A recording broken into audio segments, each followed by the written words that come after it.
Okay.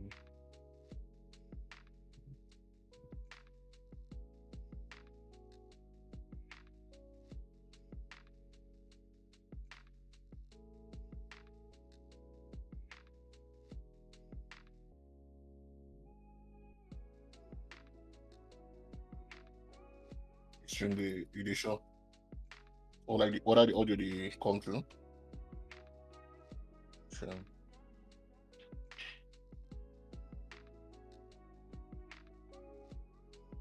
I dey hear the music but dey very low. Or am I this thing they come through, sure?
We back.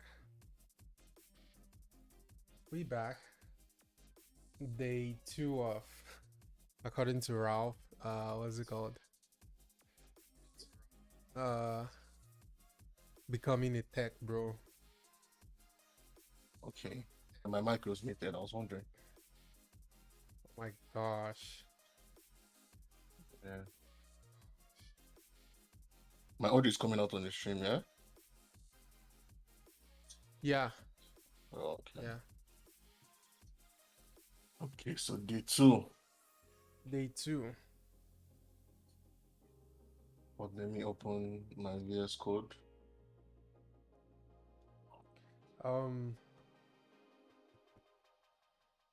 Hmm.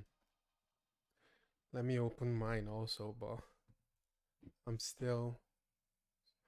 No, I think we're good. Yeah, I think we're good on my end. Hello, viewers.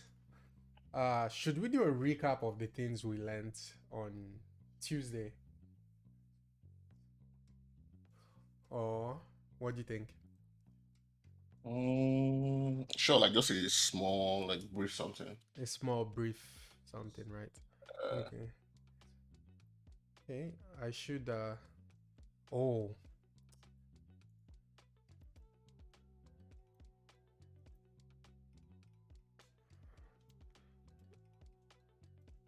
I should oh, I just realized I'm not actually even sharing my screen yet. But for first time viewers, you want to reintroduce yourself, or are you tired of introducing for yourself? me? Yeah. Oh, okay. For those of you that is your first time here, my name is Ralph. I'm a broke boy trying to become a rich boy by becoming a tech bro. During last class, we showed the salaries of different people in the tech community, and I was convinced and not confused that I want to become a tech bro. So, alas, here we are on dates of becoming a tech bro. So, yeah. Yeah, everyone. That's what's it called? My buddy Ralph, right there. He wants to be a tech bro, like he Mm, calls it. He describes it. And he was also super motivated, or he was motivated already, and he became a lot more motivated once he saw the salaries. See, the So truth, let me just be true. The truth is, I was motivated. I had a plan. Like I said the last, I had a plan. I just needed the platform, yeah, right? So having to learn it on my own was kind of boring, right? But when you have someone who knows what they are doing, to guide you. I'm on my employer's time. Um, Okay. Somebody that knows what they are doing to make it more fun to learn, especially when it's your friend that you've known for 7 years now, Abi? Yeah, 7 years. wow, I can't believe Explaining, we've known yeah, each other for like 7 years. 7 years, guy. That's wild. Whoa, time sure flies. Hmm. It was like what? Yesterday we came to Canada. Guy, 7. That's 3 years away from a decade, or Oh my but it's okay. gosh. But yeah, so the person understands like how both of you learn, seeing as both of you have like similar interests, Yeah. or they have like more experience in tech than you do. So it's easier for them to communicate the information they have using a language that both of you understand, that you can easily understand, if that makes any Yeah. sense. Yeah. Lord Jack, welcome. Yeah, you're on your employer's time. No worries. All streams what's it called? Recorded live. And you can always catch up on it. But I'll just go straight to sharing my screen, and we'll do some review of what we discussed, what we talked about in the last stream. And I do have this Notion uh, page, Notion document I created. I'll be posting in the chat. Uh, it has, we talked about just the basic architecture of a web application and client-side rendering, server-side rendering, and the difference between a static website and a dynamic website. We gave some example and showed the what's it called differences. The video is still up on Twitch. I think Twitch takes it down after a week or something like that. But I would also be having the videos on the YouTube channel.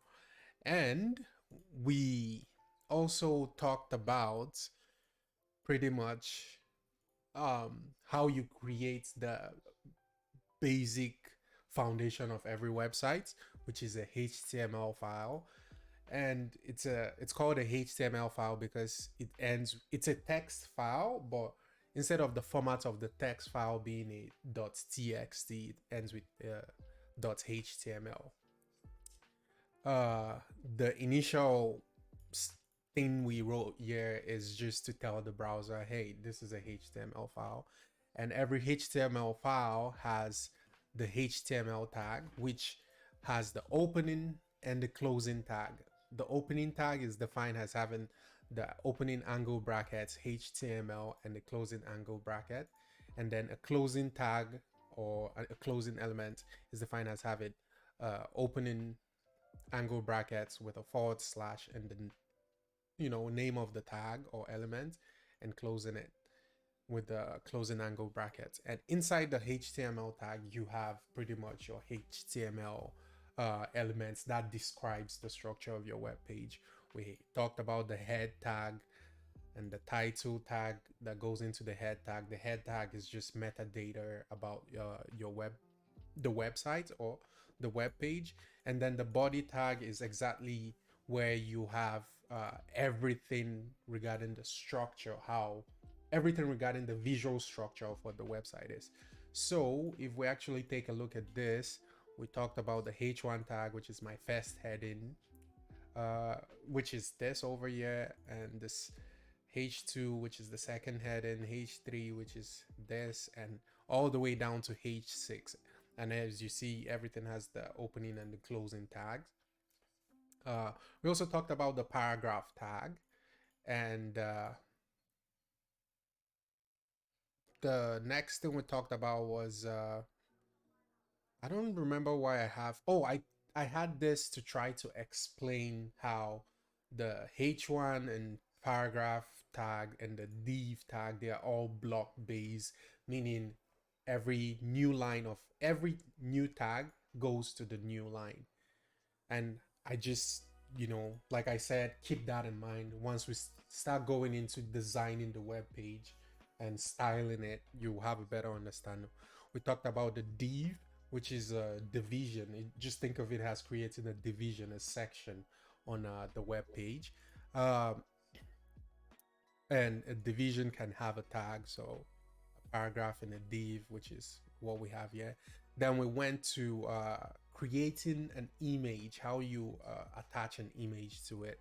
And we talked about how the image tag is a self-closing element, is a self-closing tag. Why? Because when you have your opening brackets, you just write img, and then you can have your closing. You close it by just having the forward slash and the closing angle bracket, and that's all.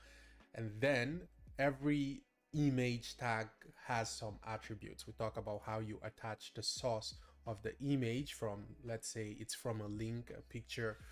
Apparently this picture we just took from Google, and the alt is for if for example the image is broken, it shows, oh, this is a picture of a flower, which we have over here.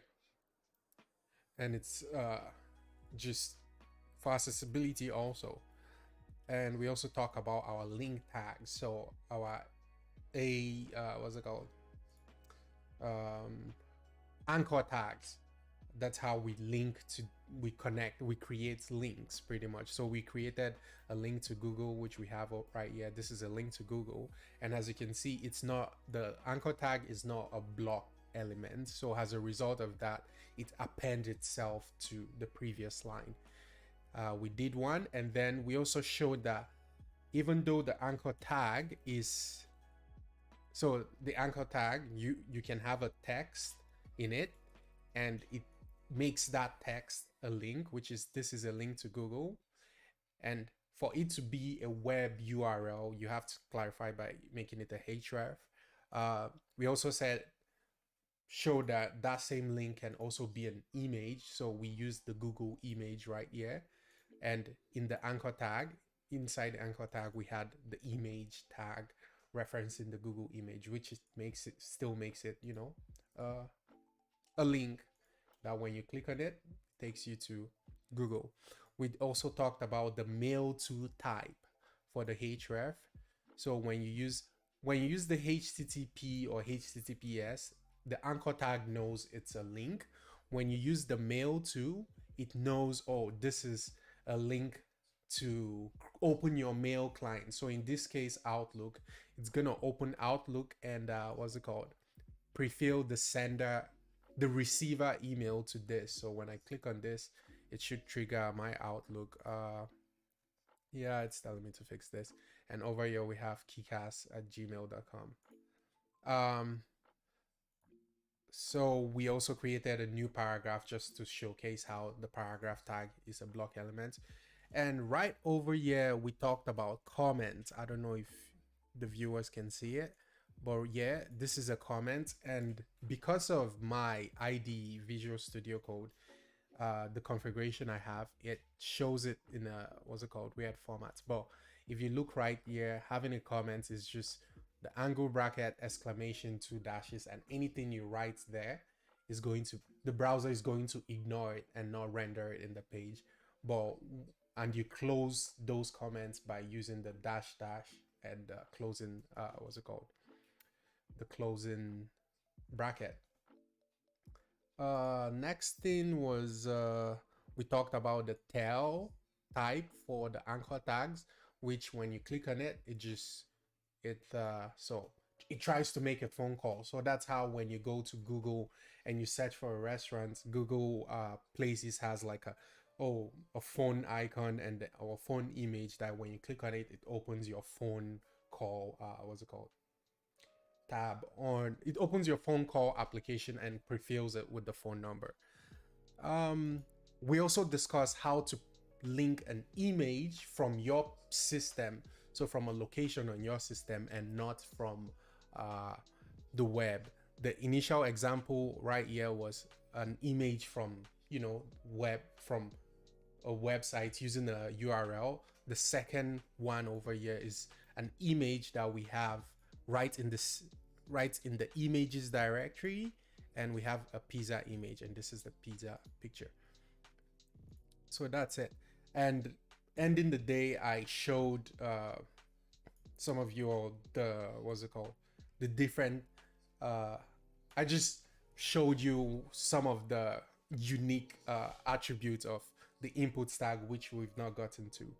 But I figured before we get to this, because I believe it is one of the things we're going to be learning today, any questions from anything talked about last week? If you had any questions during the day, let me know. Ralph, do you have any questions? Chat, if you have any questions, feel free to drop them in the chat. I'll definitely go through them. Ralph, any questions? Okay, so I was thinking, if you're working on building a website, right? Yeah. And you need to have like the way you had the image of the pizza. Yeah. Does it have to be in the same folder as your index.html, or could you have it in subfolders within the same folder just so you have things organized Yeah. in So a specific way? if you remember, this, uh, you know what? That doesn't show it. This is the index.html file we're viewing, Yeah. right? And if you, let's see, yeah, if you remember, I put the picture. Initially, the image was in the same directory as the index.html. Yeah. And then later, I moved it to an images folder, which I created in the same directory, right? And for you to access it, the source directory looks at where I am currently. So where I am currently, the source attributes you put your dot, and it's like, okay, it's signifying where I am currently in the file directory, in the folder, in the file / folder level system, in the system level, Okay. pretty much. When you do the dot, it's like, okay, where I am, where do you want to navigate to? And I said the images directory, so which is slash. So you do the / images. So it goes into the images directory that is in the same roots level as the index.html. And then when it goes to the images directory, the name of the file, which is pizza.png. And that's what I have here. So if I'm going to copy this, not cut it, and I'll rename it. I'll copy and I'll put it in the same directory as index.html, but I'll rename it to something like pizza in same, or well, I'll use dash in, oh my gosh, in same directory has, so we know the difference between the one that's just pizza.png and pizza in the same directory. So if I wanted to access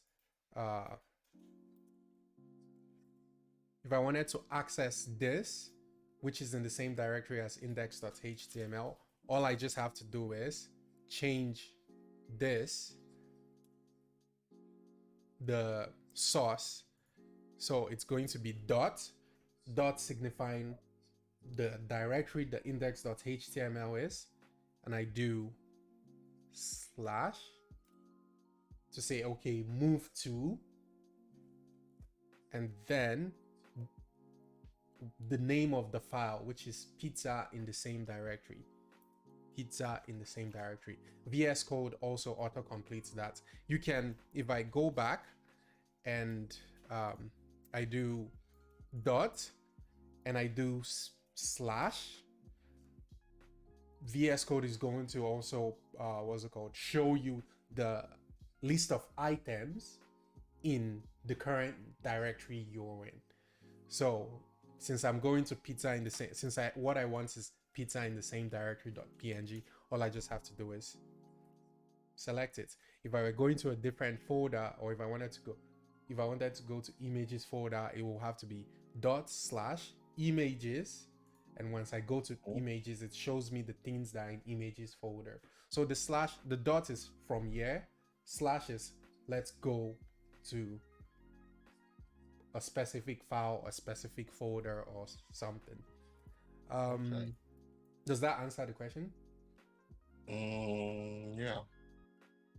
Let me know if it doesn't, then maybe I'll create more different kind of examples for that. Actually, I think you would, because one of the things I was going to teach how to link pages, right? So this is the first HTML page, right? I will come right here. Hold on, let me just see. Let's see what we are doing.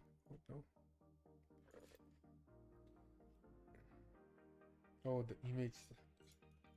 So I'll create a new I'm going to create a new paragraph. To create a paragraph tag is P. Open and close it. VS Code auto complete it for me, and I can write my paragraph in it. So I'll say we are going to add a link to a new page.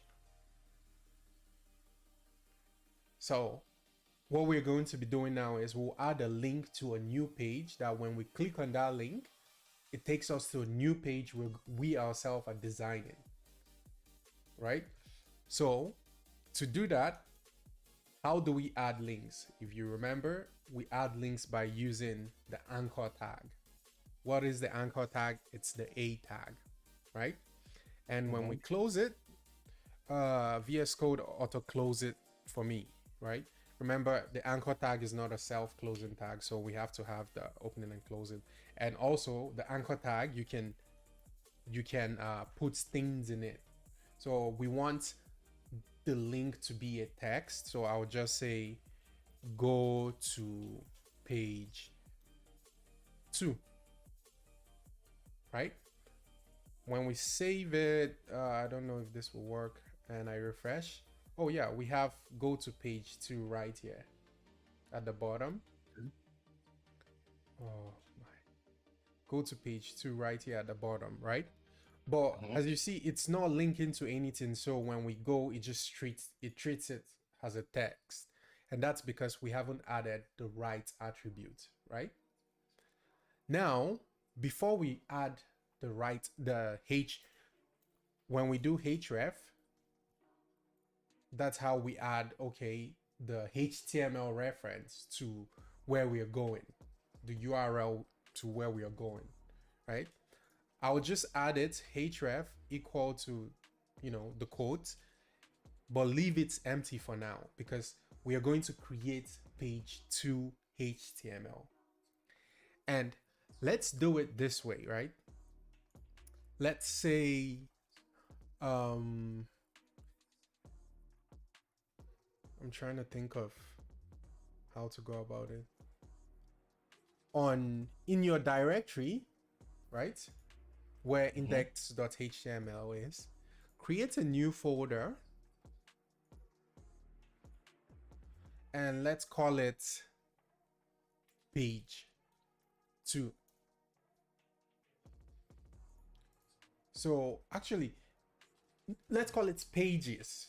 Rename it to pages. Just pages. So we are creating a new folder and we are calling it pages, right?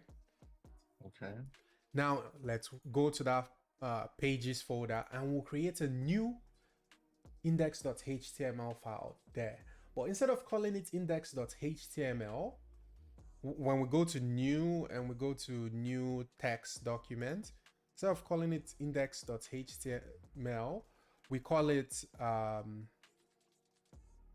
page 2, no space, .html. And Windows is gonna say, are you sure you want to rename the file extension? Oh yes, I'm sure. All caught up? Maybe 1 second. I think the same thing that happened last time happened again, where I had to rename the extension. Renaming the extension part is what's it called? Is a tricky one. Actually, another format to do this is on VS Code. I believe everyone the folder explorer is going to be on the right? So when you click on this icon, I believe the icon is the same with everyone. It opens the folder explorer for VS Code, so you can see like your index.html, pizza in the same directory. Ignore this. I would come back to it later. As you can see, it shows me my pages folder. So I will delete it and show you how to create those files and folders using VS Code. So I'm going to delete mine permanently. Yes, I'm sure. To create a folder, you see these 2 icons. The first one, when you hover, it says new file. I don't know if viewers can see it and the second one, it says new folder. So if I click on it, I can just create my pages folder right there and there. If I go back to Windows Explorer, I see it has created the folder. Now, to create a new file in this folder, all I just have to do is select the folder I want to create the new file. Once I see it is highlighted, indicating I've selected it, I can click on the new file and I can call it my page2.html. Once I do that, VS Code automatically even opens the file for me in a new tab. So this is our original index.html and this is page2.html. Remember, page 2, the word page 2, there should be no space between the word page and the number 2. So it's all together because you can have some complications with that. All good? Yep. Okay, chat, if you have any questions, let me know, okay? Now, VS Code, I don't know if this is a plugin I installed or it's pre-built with VS Code. It has why we're not using, last week I showed you how we use like text, what's it called, Notepad to just write this, all of this code. And the advantage of using VS Code is it auto completes things for you rather than manually typing it. Now, remember, every HTML file should have the doc type, the HTML, and all of those beauty, right? We don't want to be writing that every time. So once you just write HTML, you see it has HTML and HTML5. HTML5 is the standard now. So HTML:5, if you just hit enter, it should like, oh, it should like automatically generate everything. Yeah. Ignore the matter, and the tag. Just ignore everything. And honestly, I would say delete it. Delete all the meta tags that's been there to avoid confusion. You can see like even the HTML tag is taking an attribute. It has an attribute called language, which is like E, and the language is en or lang, and the value of the attribute is en. That's just to signify this document or this website is an English website. Think of it that way. Now we're going to change the title of the page 2 to page 2. Oh my gosh.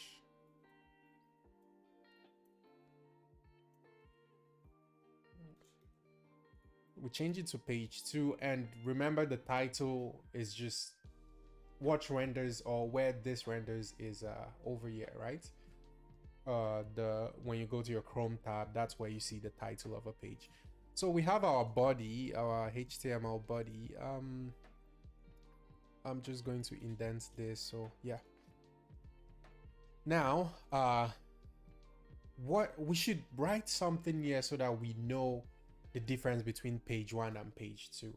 And I think let's just create, let's create a new page 2.html, forgetting about the index.html. I'll show you how to link both of them. But let's copy the page 2.html, or open it in Chrome rather. Go to your file explorer and just open it in Chrome.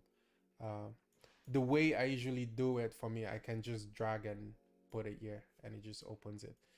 When you do that, you see it's empty. So we're going to add a paragraph saying this is, actually we'll make it a H1 so that it's bold and big. Oh my gosh.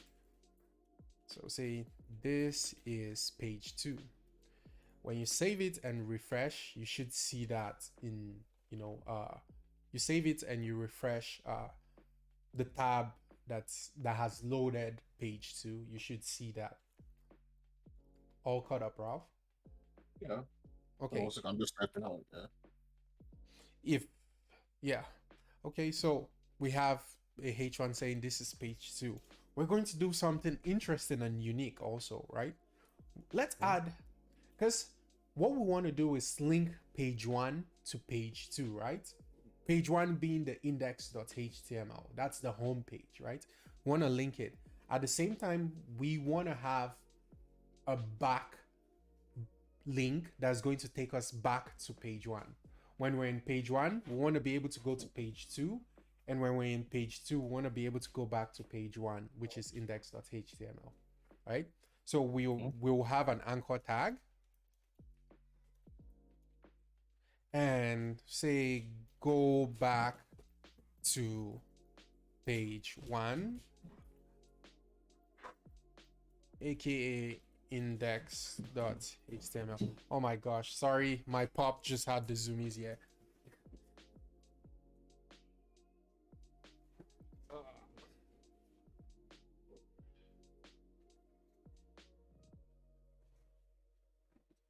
Yeah, so we have a link saying, go back to page 1, also known as index.html.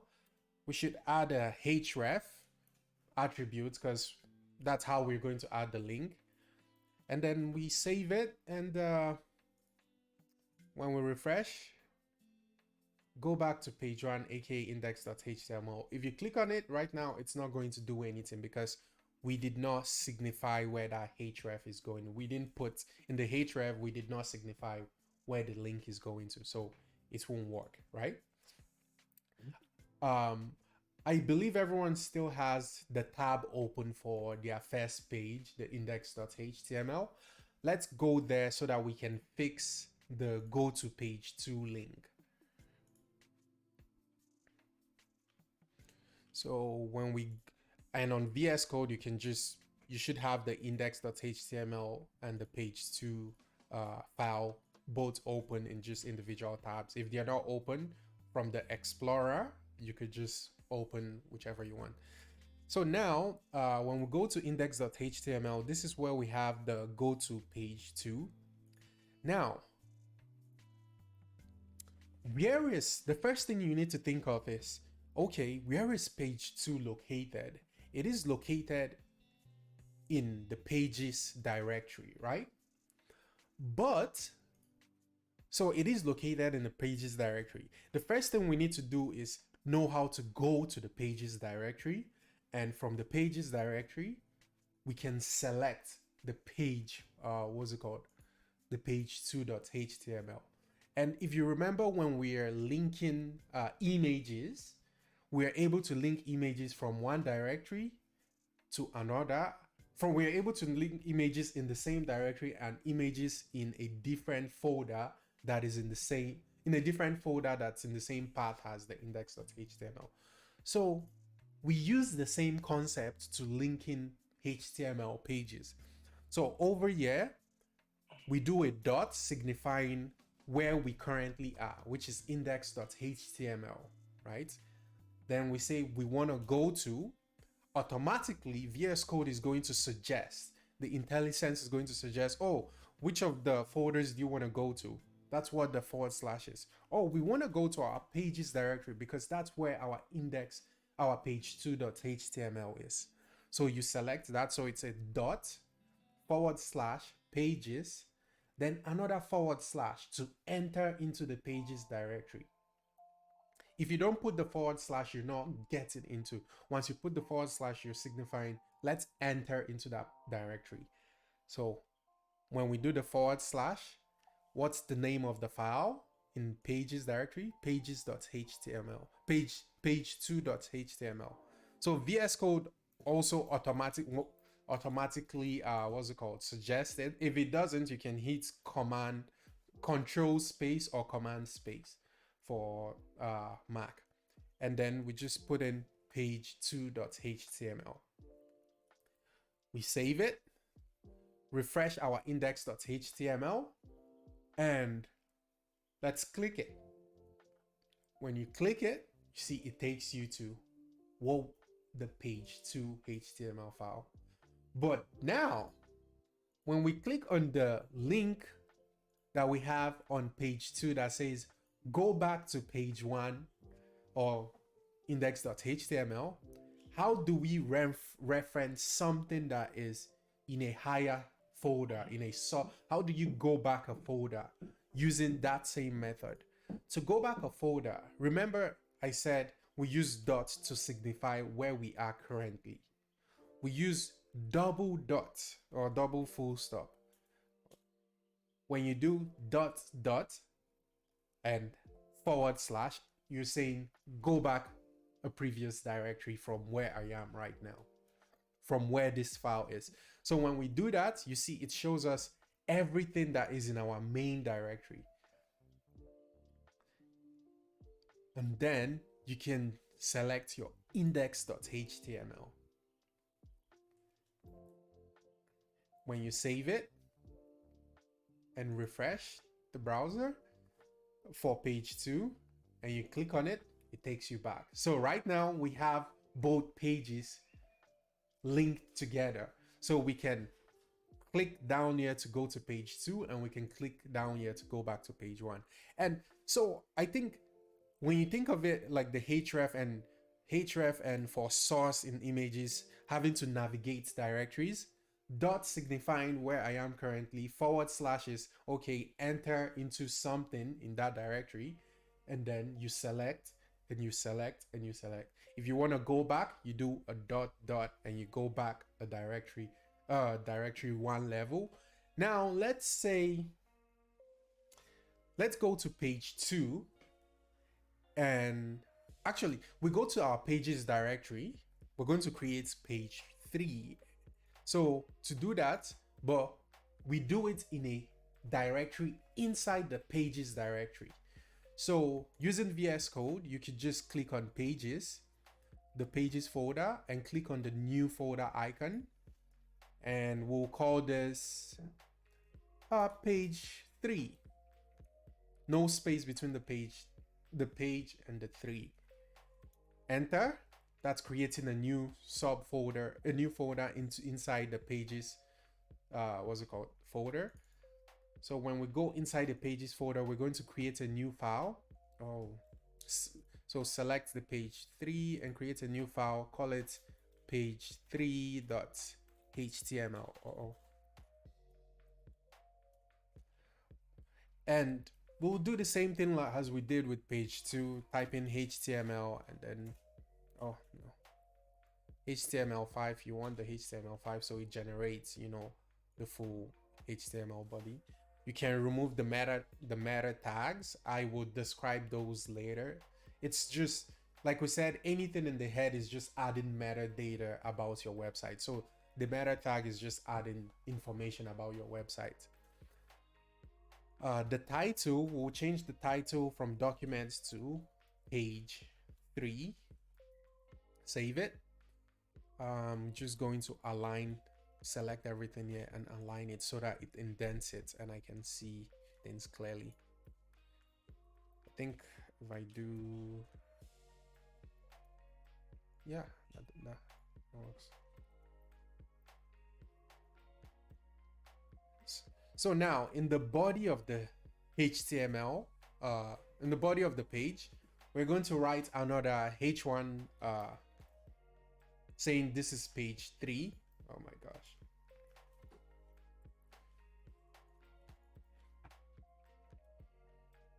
So this is page 3, another H1 tag saying this is page 3. And when we open the page 3 HTML in the browser, we should see this is page 3. Now we're going to create 2 links in this. We're going to create one to be able to take us back to page 1, and we'll create another one to be able to take us to page 2. So to do that, we do our A tag, and in the A tag we say go to page 1, aka index.html, and then we have a second one for go to page 2. We then will have our href attributes. Just leave them empty. When you save and you refresh, you should be able to see go to page 1 link and then the go to page 2 link. If you want the go to page 2 to be on a new line, remember anchor tags are not block based elements. You could just put an empty paragraph. Let's just put an empty paragraph so that it is on a new line, and then we can tell which link is what. Okay, now how do we, you know what, why don't we go back to, let's do go to page 2, since we've learned how to go from one subdirectory backwards. So we've learned how to go from one subdirectory to the parent directory, to its parent directory. And to do that, remember, as I said, it's / and then we select page2.html. Simple as that. When we click on it, when we click on it, we're in page 2. Now, That's simple. Double dot / is going to take you away from where you are directory up. Do you get it, Ralph? Right. Okay. Now let's go to page2.html file, and we're going to add another link. We're going to add another link to be able to go to page 3, right? From page 2. So we'll call it go to page 3. Go to page 3. And we will update the value of the href attribute. And like I said, since we're in page 2 file now, we're in page2.html, we see page 2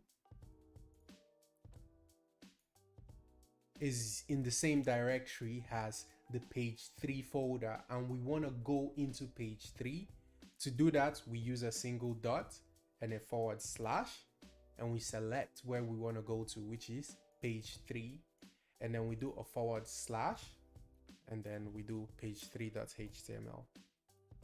So now if we refresh our page2.html, if we refresh the page, we should see the go to page 3 link.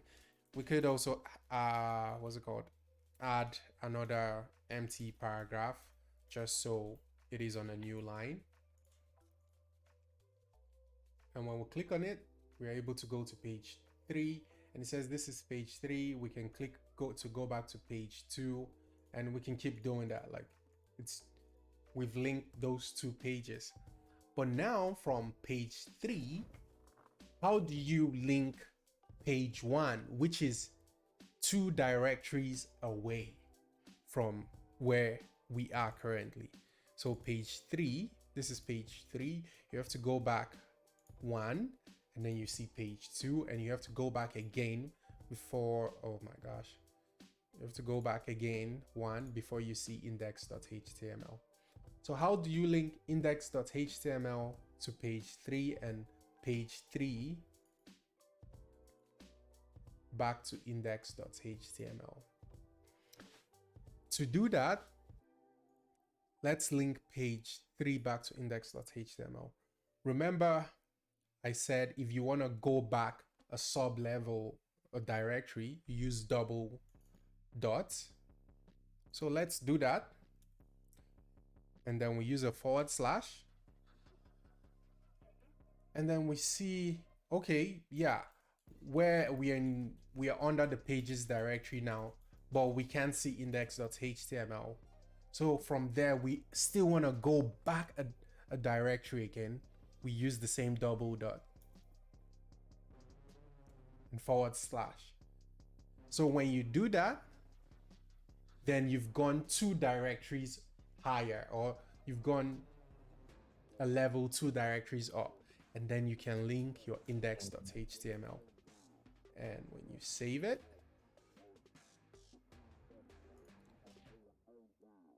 refresh the page, and you click on go to page 1, it takes us back to page 1.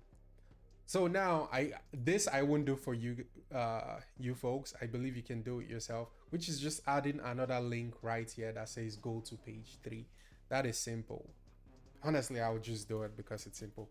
I will put an empty paragraph here just so there is a new line, and I'll just do this. Yeah.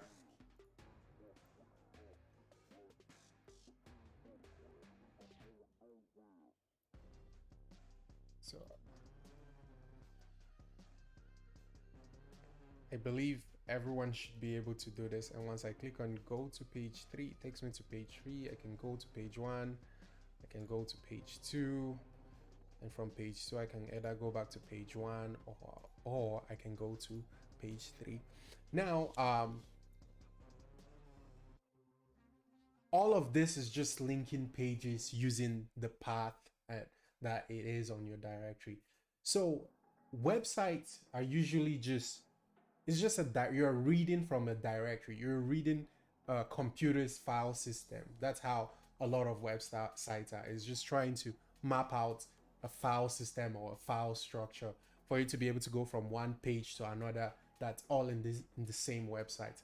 Think of it as, oh, google.com just has one computer and they have all the pages in that one computer. This is an oversimplification. They have all the pages in that one computer, and it's just saying, okay, this user wants to go to this page, and it's like, okay, give them this file. Where do you locate this file? Where do you locate this image? Now, that's the same thing with URL path. If you look at the URL for that shows in the browser, let's go to page 1. It is ignore a huge percentage of this. You can see, start looking at it from the index.html. The end part is index.html. If I were to click on go to page 2, remember page 2 is in the pages directory and it's the page 2.html file. When I click on it, it shows, okay, we're going to pages / page 2.html. The same thing with page 3. It's going to go to pages / page 3 / page 3.html. And that's pretty much how, you reference files in the same, you reference files in your directory when you're building a website. So with this newfound skill, we can do something more fun. I would, I'm trying to think of which page to do it. Let's go to page 2.html. We're going to do a lot of fun stuff there. And I'm going to put p tag. Before we go to the next HTML element, any questions from you, Ralph? Chat, if you have any questions, let me know. So, okay, yeah, I'm having this, I won't call it an issue, but like this thing, like when I type in the p tag, it auto completes, but if I type anything else, oh wait, never mind. I think I press something that it deletes the closing tag for some reason. I don't know what that is. Yeah. Yeah, This never mind. I is think that's something it else. this is why I showed oh wow. Thanks, Sudo, for the raid. Oh wow. Thank you so much, Sudo, for the raid. And oh wow. Lots of raid. Lots of people right here just joined the chat. Hi, What's the viewers. raid? Oh wow. That's Thanks a of lot. This is my buddy Ralph. We started what's it called? Hope the code learning goes great. So far it's going great. He's enjoying it, I bet, and he's loving it. Hope the viewers also love it.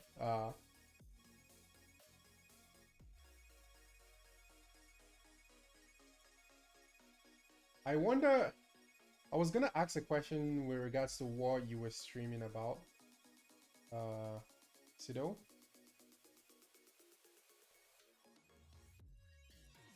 Actually, I could just check your...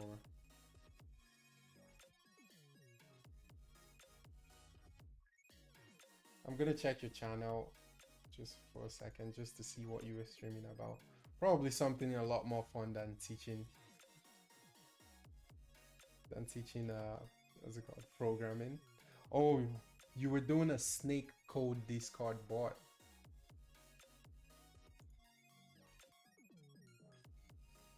Oh, nice. Nice. I don't know anything about creating, Twitch, Discord, Slack bots. I'm not basically lying to the viewers. We're working on Discord, but in Python. Oh, nice, Python. It was the filter. I bet there was some drama in your stream. Sounds like there was a lot of drama in your stream. Anyways, to the new viewers, welcome. This is day 2. Well, technically not day 2, but second stream of me teaching my buddy here the basics of HTML front-end programming, pretty much. So the plan is to get him up to speed with just the basics of HTML, CSS, JavaScript, and we're going to build some simple apps on that. Currently, he's learned, how to create a basic HTML page, and we're learning what's it called? Some of the basic HTML elements also. So that should be cool. Feel free Yeah. to, follow, and oh wow, a lot of first time viewers and first time chat. Madam, I hail. Thanks for coming to the stream. Who is, you know, you I know, know Ima. Yeah, Ima. she's our Texas. Ima, It definitely went oh wild, you have Lord chat, you Jack. can come and train me too. See, I'm trying to learn. It definitely, we got a raid, Lord Jack, so that's why it went wild. Anyways, not to take any further time. If you have any questions, anyone, or if you have any comment, just put them in the chat. Once a while, we'll take a break and we'll go through them. Thanks a lot for the raid, Sudo. I appreciate that. Hopefully next time you're streaming, I would be on your what's it called, stream. Super glad you stopped by. Yeah. Okay. Thanks, Perseverant.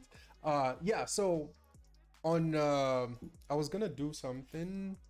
Oh yeah, I wanted to teach you the inputs. What's it called? Elements. That was the elements I showcased to you last week before we rounded up. Yeah. And I'm putting in an empty p tag here because I just want, if we go to, we'll be doing this on the page2.html file, guys. So guys and girls, if we go to page2.html, I'm putting in here a p tag, and I'll just call it input element. Honestly, input element.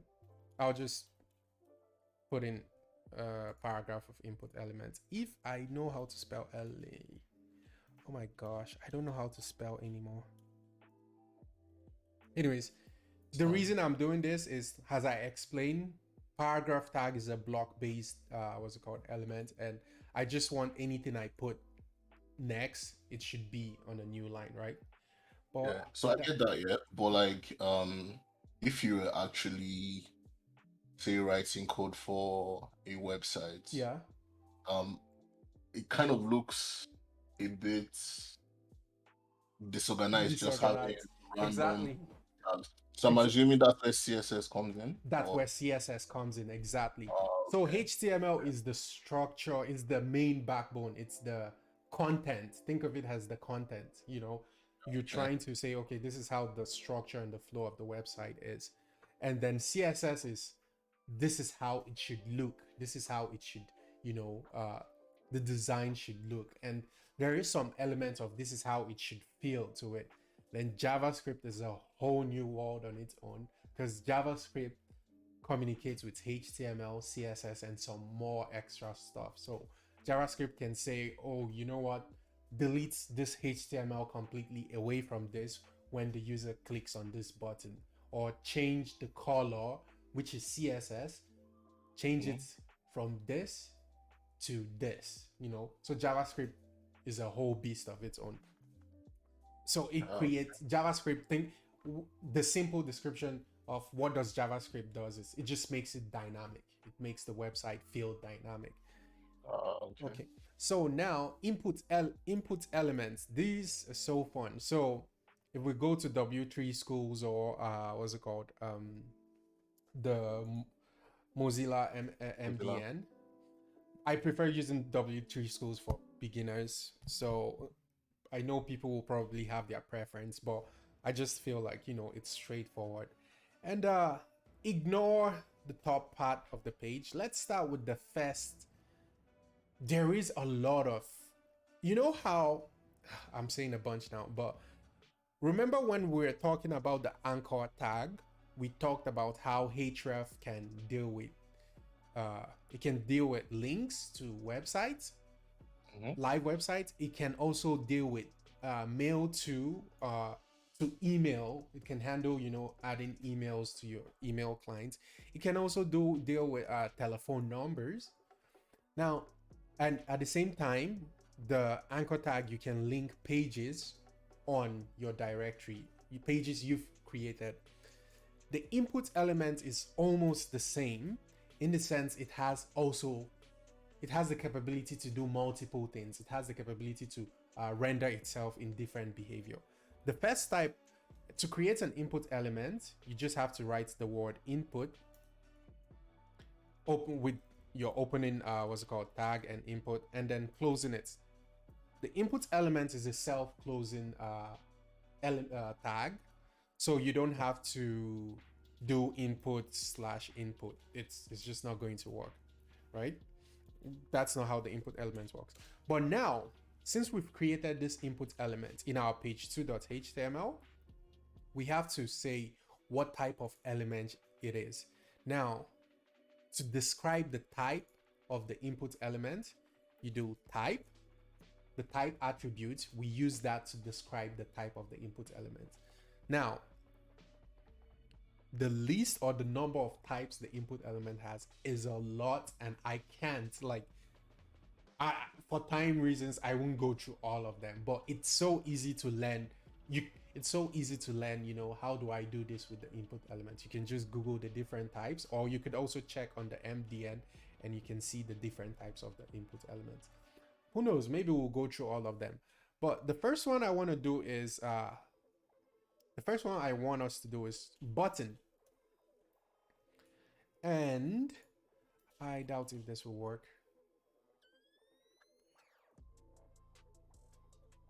So if we do button, and let's just give it a type of button, save it.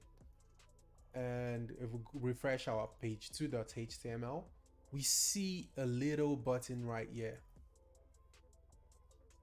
Do you see it? But it has nothing in it. And the reason it has nothing in it is because we haven't told the input element, oh, it should have this, right? It should have something. We've not informed it what it should have. To do that, I believe we do value and we say this is a button. I can't remember this, honestly. Oh yeah, value. You add another attribute called value, and the I was gonna say the value of the value. The input you give to the value attribute is what's gonna be displayed as a button, so you can legit click on it. It's a button you click on. That is one type of the input elements. Now, why don't we do another input element, right? We can do another, let's look through the the W3 schools list. Funny enough, the W3 schools list has another type called submit. And this is where I would say I'm probably learning with you guys. You lads, yeah. So this is the submit button. I honestly don't know what the difference is. And it just renders a new button. But I think you use this when you're working with forms. You use the button type, the submit type when you're working with forms, and we will get into that later in the future as to how you connect that with forms and all of that. But for now, just know that that type exists, right? Why don't we do another input element, and let's say text, but this time around the type is text. And then in the value you can say this is text. Oh, actually, if we do this, actually let's do it, right? We say the value is this is a text input. So the type is text, but the value is this is a text input. I want to show you folks something interesting. And when you refresh the browser to update, you see it legit puts an input element that you can type in it with the text. This is a text input already pre-filled in it. So I believe this should give you an understanding as to how the value attributes works and how the type attributes work. So you can legit delete this is a text input. And if you refresh it again, it's going to have that value there. So think of the value as the default state, the default, holder, the default item that's supposed to be there. But what's interesting is I'm going to introduce another attribute that goes with the inputs, type, the input text type. So let's duplicate the input, what's it called? The text type for input. We duplicate it into a new line and we leave it as text. But then we change the value because we don't want the value to be pre-filled, right? Let's say this is a login form and we want them to put their username. You've gone to websites where they have their username and it's going to have like a hidden, it has a text that when you click on it, it becomes empty and you can just type your distance compared to what we currently have now. Compared to what we currently have now where it is legit a text in the inputs text box. We want a placeholder, something that just, tells the user, oh, this is what you put in there. So instead of using value, we use placeholder. And then in the placeholder, we can say user name or something like that. When we do this and you refresh your browser to see you save and you refresh your browser in page 2, you should see the difference between having value and placeholder for the text type of an input element. Because I could just type, there is nothing, but with the value type, it is actually legit a text in there, in the text input. That's the difference. Okay, then how do we do passwords since we're doing username? The same thing. You could have it as a text, but say, oh, the placeholder is password, right? But then when we do that and the user types their password, you see it. We want it to be hidden. We want it in some sites it's either an asterisk, in some site it is what's it called? Full on like bullet points that it's hidden, right? And the reason for that is it is actually a security reason where if the users when you have people around you and you're typing your password, for example, you don't want them to be able to just read what you're typing for your password. That's one. And also you might have installed a malware on your system that screen records everything you do on your PC. So if you have it as a plain text type, whoever is extracting that recording will be able to see what your password is. Now, to be able to make it hidden, instead of us using the text type for the input element, we change it to password. When you save it and refresh your browser,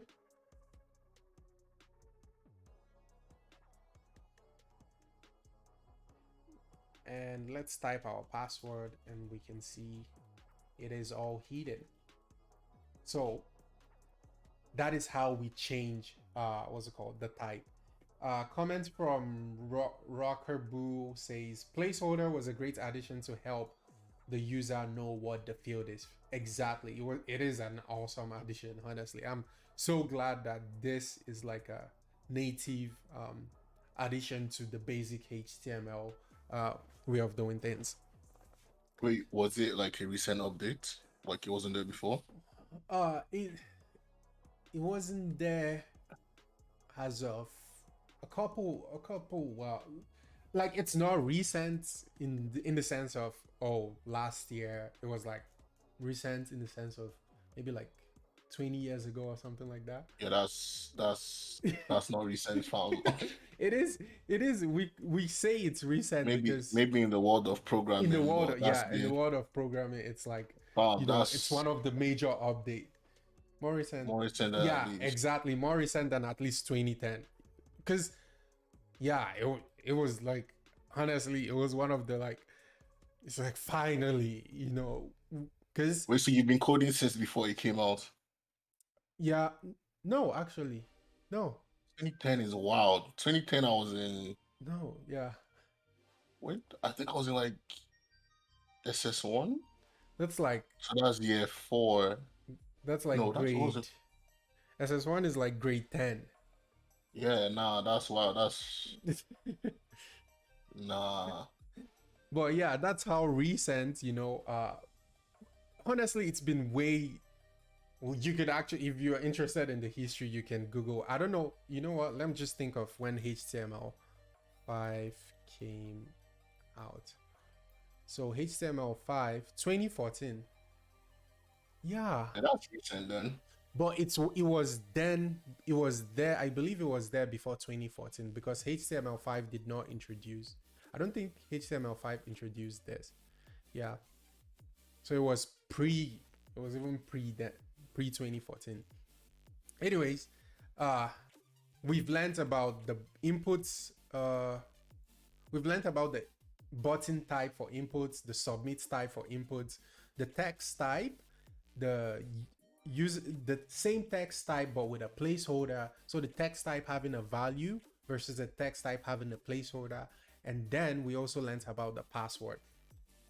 I believe you could also change the style. Oh no, not that. I believe you can change the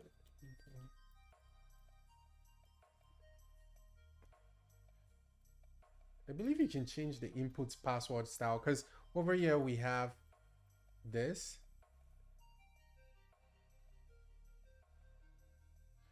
But it might be CSS. Hold on, let me see. Yeah, I thought the whole point of CSS was styling. Yeah, but HTML has some, HTML is like, this is the basic think of it Content. like think of it like you go to a store and you're buying, like, you want to build a house, so you have to buy the wood and the planks, but they all come in different shapes, different designs and different, that's Yeah. what HTML is. It has its basic styling and basic, designs and everything. Then you use CSS to improve that. You use CSS to enhance that. Oh, there is a lot of fun stuff that we could use for this. So Let what me you like? see. What are you trying to do? Oh, there is a lot of fun stuff. I was just checking through the list of what's it called, Hey, inputs tags. There is a and then lot of I'll come fun, back. but not in standard. Yeah, I because I remember knowing how to change this from like the dot to asterisk, but I don't know if it was a browser. I don't know if it was a browser. What's it called? Base.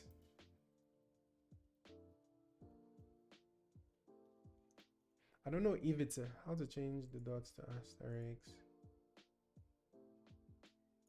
Oh yeah, it is a CSS style. You're right. You're right, Rocker. It's been a while since I did something like that. I just used the basic thing. But it's a CS. For you to change it, you have to use CSS. But we'll not go into it. Anyways, and apparently, actually, I believe you can change it to anything you want. But it gets a lot more complex than that when you're doing something like that. So let's look at something else.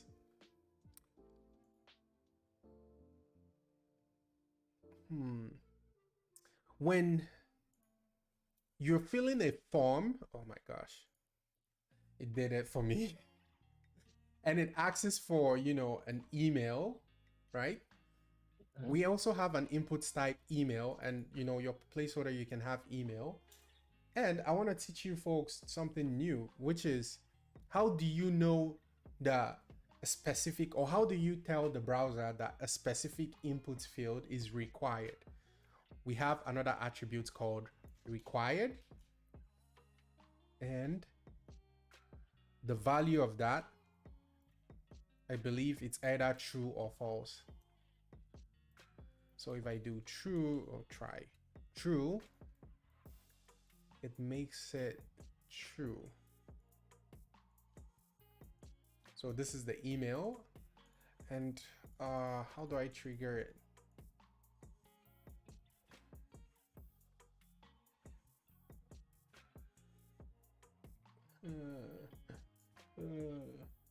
There is a way to trigger if it's required true.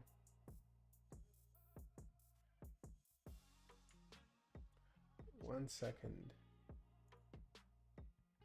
What do you mean by trigger? Like have it suggest? Oh yeah, it would say Highlighted. Required. What's it called? The input field is required. Can't with an A tag.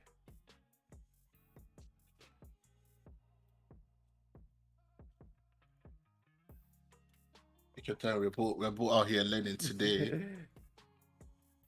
This is what I like. Because it is. So you can use JavaScript to validate. Oh yeah, I was going to go into that. So when you have an attribute that either takes true or false, right? You could either just do required, or you could do required equal to true. So I just wanted to take that, going through the format of every attribute takes in something. It takes in it. So, but if I just did this, it's the same thing as required equal to true. So if I just did required, it's the same thing. The one thing now is, for some weird reason, my browser isn't doing the validation when yeah. What are you trying to do? So I believe this was with HTML5, where the browser does the validation. You don't have to check to make sure that what the user put inside was a valid email. The browser will actually do it for you. So at the same time, the browser will do the validation saying, oh, since this is required, the user, I think I need to wrap this in a form. That's when it does it. Someone correct me in the chat if I'm wrong, but I believe I need to do this in a form. We're getting to the, we're going to do the form. We're going to do the form component next. You know what? Yeah, let's do the form component next. Then we will go through more examples of the input component. Sounds like a deal? Yeah. But so far, everything, you get it, right? Yeah. So so sorry, not to cut you off here. Yeah. I was thinking like just to make the whole like learning process a bit more fun, because the way I operate is I'm better at remembering stuff when I use it to fix a problem that I have rather than just learning it for the sake of learning, right? Yeah. So in this case, like as we go about, so here's the idea I had. Let me just pitch my idea. Like we create a shopping experience. So it would be like a shopping website, right? Page one would be your landing page. Yeah. So it will have like the name of your site, Mm-hmm. right? But like this would be the whole point of the course of us being trained would be to basically make our own version of Something. a shopping website. Oof. Right? So page one doesn't have to be something like as proper as, say, I don't use Shopify or like a big retailer, but something simple. So to be page one would be your sign-in page, right? Mm-hmm. So you design it to look like where you come in, you have your username, you have the logo of whatever brand you want to have. Yeah. Page 2 could be the product page, Yeah. right? So And then you, maybe page 3 could be yeah. a cart page or a checkout page, or something, maybe a checkout page or Check. something like Yeah, that, for right? sure. Once So, we yeah. get to CSX, that's what we'll be doing. Like we are legit going to build this while learning Okay. CSS, right? It's just giving an introduction to this basics HTML so that when we get there, Mm-hmm. it's a lot more easier to just focus on CSS because CSS has a lot of things. It has a lot of Okay. things to, focus on. Yeah, okay. I was going to so inputs, let's leave input element for now. Like I said, there is a bunch of input elements, and then we learned about the required and all of those things. It has a lot more validation. Yeah, yeah. It has a lot of what's it called, validation, and it has a lot of validation. And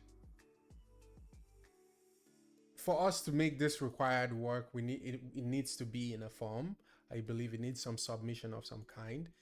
And why don't we do that right now? Just give me 1 second. Let me open the form.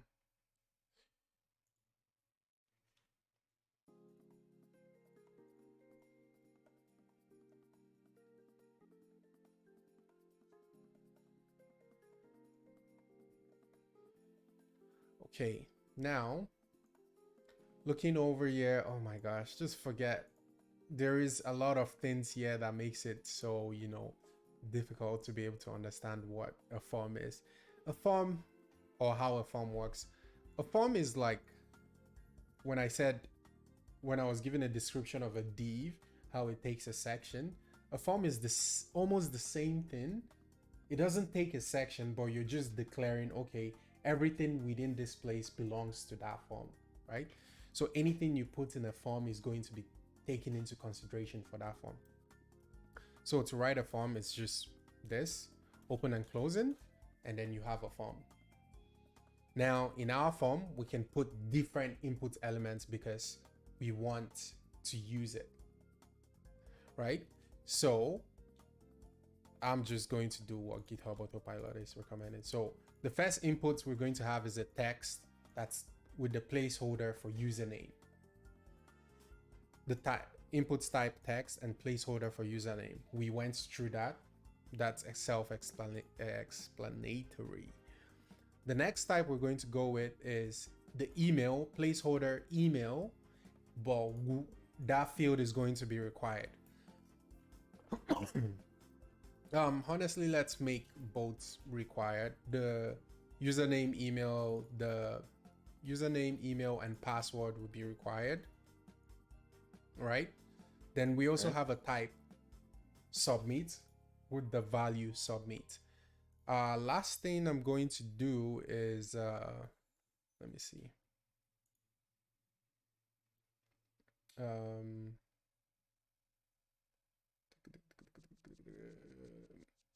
I want something that's not going to be required.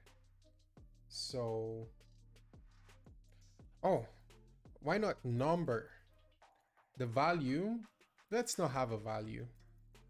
We just want it to be empty, or we could have an empty value, whichever what's it called? Whichever way you want that, right? And wait, where's my, yeah, this is what I want. I wanted it here. We should make sure you still have the inputs type of submit and the value being submit, and the number should be before it. Should be before that. Now, when we refresh our page, we should see our form, but everything is in one line, and the inputs tag, and all of the inputs element is not a block based element, right? So that's why everything is in one line. But If you want, you could just add a new, you could add all of this in a div, or you could add an empty paragraph between each and everything, just so it's in a new line. But I'm not gonna do that. The only thing I'm just going to do is add a empty div here, so that there is a space between what we did in the first one and what we did in the second one. And if I refresh it, oh yeah, it's sorry, a div won't do that, because like I said, a div is just meant to create a section. So we need to, it's meant to take a section, so we would need to like take up a specific, we would need to take up a specific, we would need to tell the div, oh, take up this space in this location and that kind of thing. But we'll not get into it now. So I'll use a p tag rather. Now we have the space between both of them. When I hit submit, do you see what happens? I want you to hit submit and then see what happens. Remember, we said this was required. The browser does the validation to see, wait, are these fields empty? And when I hit submit, it says, oh, please fill out this field. This is as a result of this required being here. If I were to change this from required for the username, if I were to change the required from just being true to equal to false, or if I take out the whole required, what's it called, statement, and I hit submit, no, I need to save and refresh.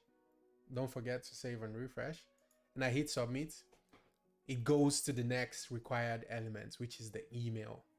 So I'm going to bring back the required for the username, and let's fill the username to be abc123. Now for the email, let's do something like aajj. It's not a valid email. And let's hit submit and see what happens. If you observe, it says please include an @ in the email address. AJ is missing an @ so the browser does some validation for us to ensure the user, since we specify the type of the input is email, it does the validation to say, oh, this has to be a valid email. So I'm just going to do 12@12.com, and now when I hit submit, it goes to the next element that, you know, is required, and it's complaining we need a password. I'm just gonna do gibberish, but we have the inputs type for number right here. And to show you how number works, you can't write text, or you can't write alphabet in number. You can only use digits, right? So you could either just write digits, or you could use the up and down, what's it called, arrow buttons to, oh man, can you use the, Ralph, are you there? Yeah, man. Oh, okay. Yeah, you could use the up and down arrow button to, you know, increase the number. But now let's say this is empty. Since we don't have the required, when we hit submit, it doesn't complain about it being what's called empty. When we hit submit, you see everything got disappeared. Everything disappeared, or all the values we filled in our form disappeared. That's because the inputs type submit takes all of the form values and it submits it. If you ask me where it submits it to, just imagine it went into the void. We'll come back to it later in the future, and I'll explain exactly where all of this went to.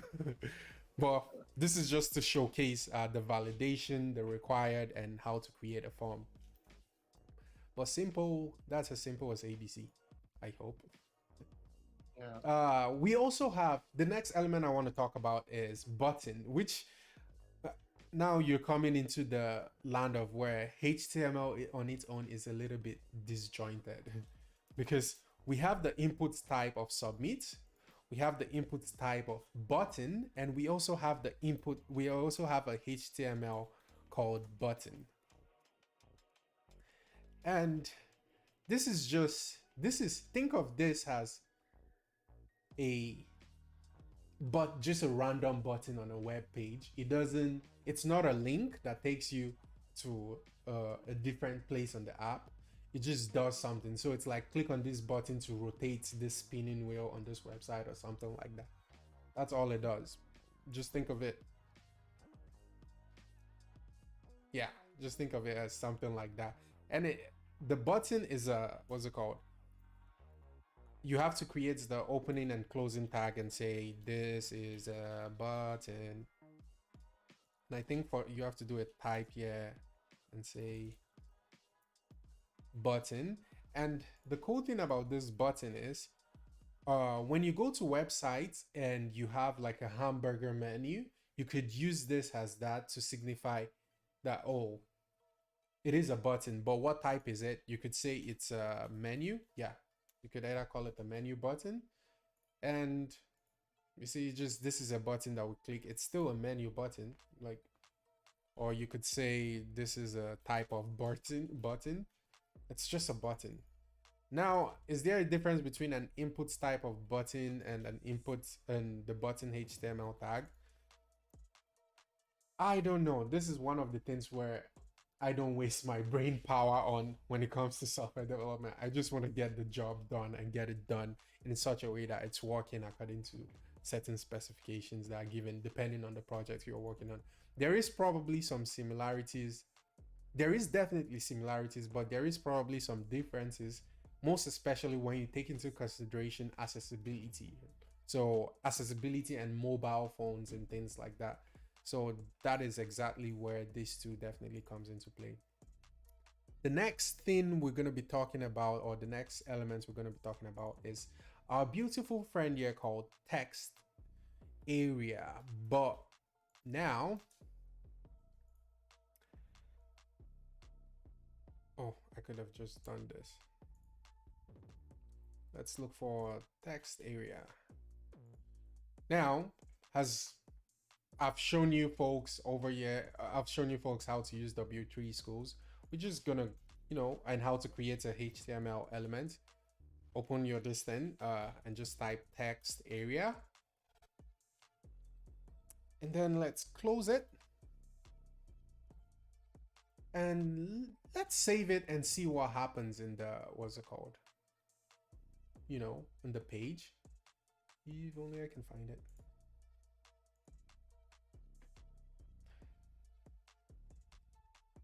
I believe now we've seen the difference between a text input and a text type for input and a text area.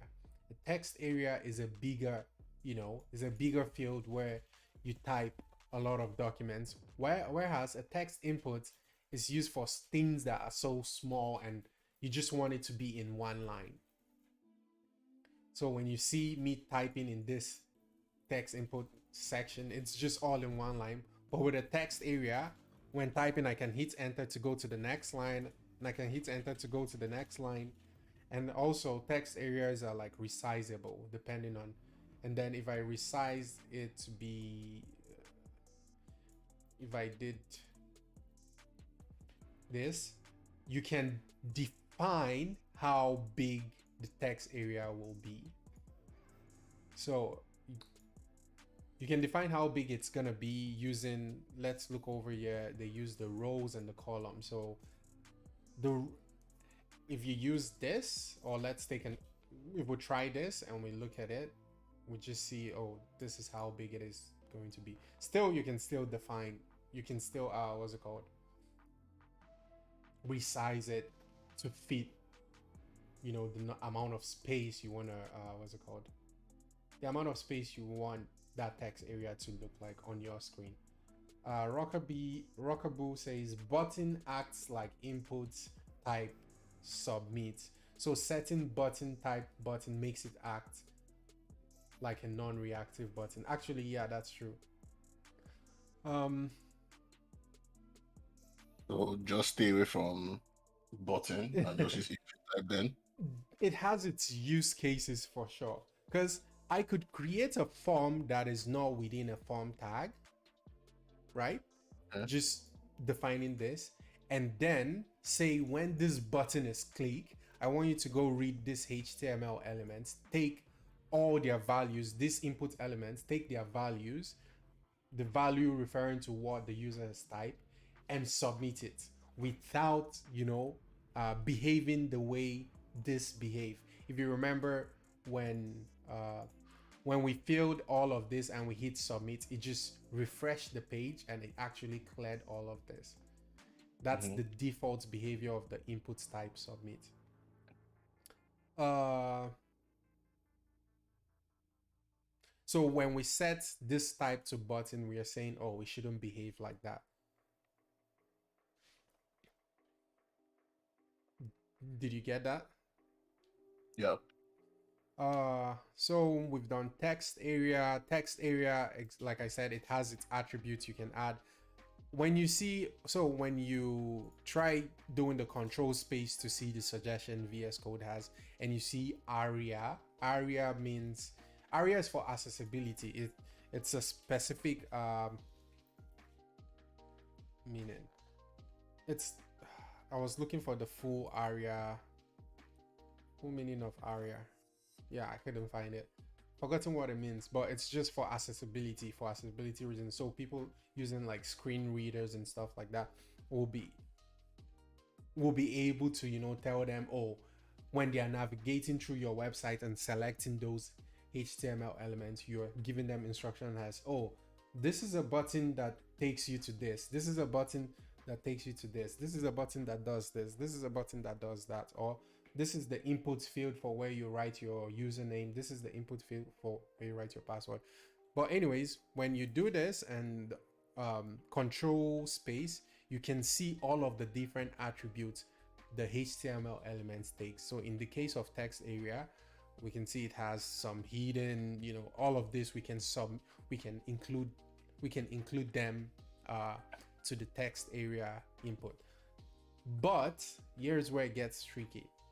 Each and every one of this behaves differently. You set them up differently. Like, it's not the same kind of value you give to each and every one of this.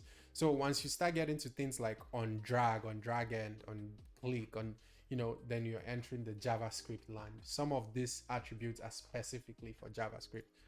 So that's why I'm not going through all of them right now. Next element, let's see. BR. Oh, you're gonna love this one. Just do BR is as simple as it is. Just do BR, and it's a self-closing tag. And after, actually, right, let's think of something that is not a block-based element.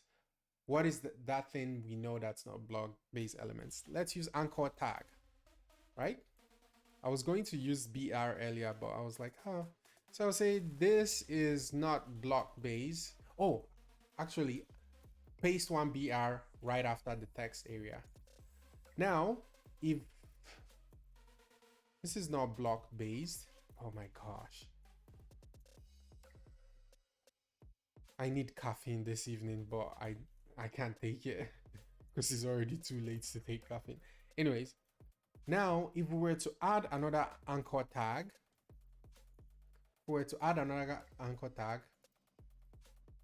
and we don't put BR between both of them, we refresh our web page, we see that it is, since the anchor tag is not block based, it is concatenating them together. It's writing everything on the same line. But what happens when we put a BR tag between each of those elements?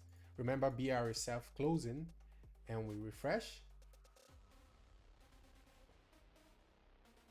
See, it creates a line break. So BR, you can think of it as a line break. Right. That's BR for you right there. Any questions so far, Ralph? So it basically serves the purpose we were using the paragraph. The paragraph, exactly. It serves the same purpose as what we're using the paragraph. Using the paragraph, an empty paragraph was just a hack because I had not introduced you to the BR. So that was what I was trying to, Yeah. Okay. The next one we're going to look at is HR. Now, I added... Random question here. Yeah. Say I want to replace, because when you highlight a code that's similar, on. So I've been using the paragraph tag for basically the break. Yeah. So now that I know about break and I want to basically swap out all paragraph, like that one on your screen, Yeah. line 8 with break. For every example, I have a code like that. So line 8 and line 20. If I want to substitute all of them at once, is there a way to do it? Hmm. You understand what I'm saying? Yeah, I understand what you're saying. The issue is, I could do something like this. Oh no.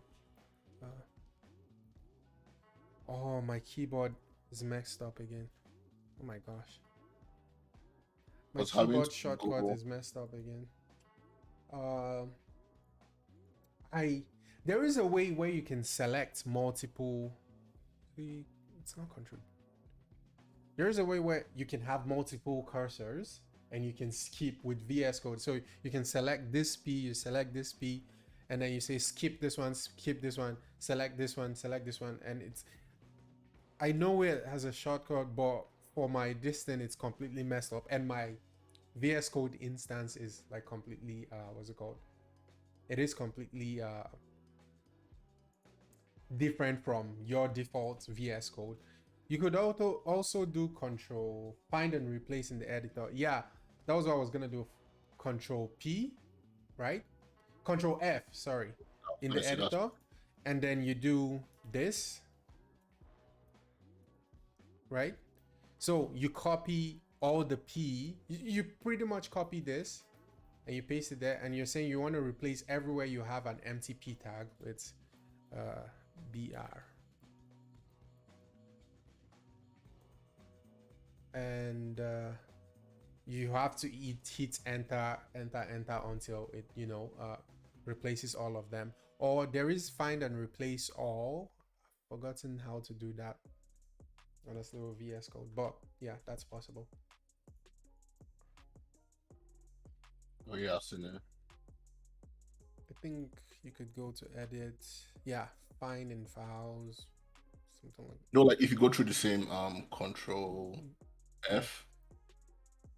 F and then you click on the second option, the one that has Oh multiple. yeah, replace all. Yeah, Replace that's all. it.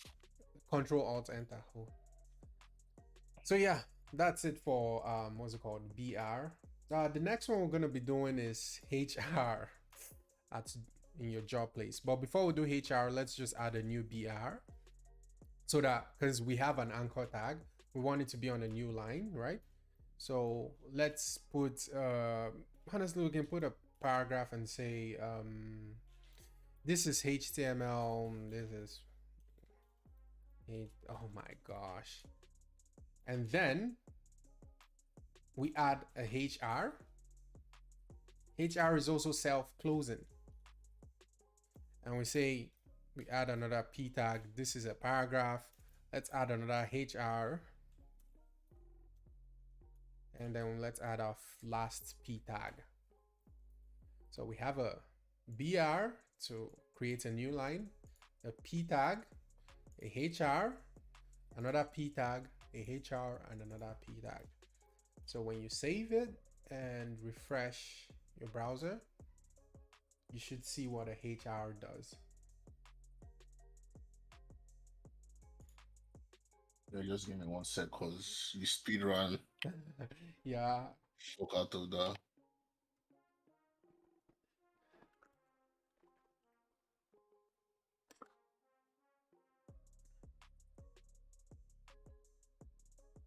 Oh my gosh. I think you guys probably just had me drinking water because I just realized that my mic is really close. ASMR, some ASMR shit. Yeah, honestly, I didn't hear. Oh, okay. Is it the line? Yep, that is it. So HR, I think it stands for horizontal rule. I might be, what's it called? Wrong. I don't know what. That sounds about right. Yeah, it sounds about right. Yeah, horizontal rule. Yeah. Thanks, Rocker. So HR is just horizontal rule. And then that's all we use it for. And it just draws a line all across. Next element is oof.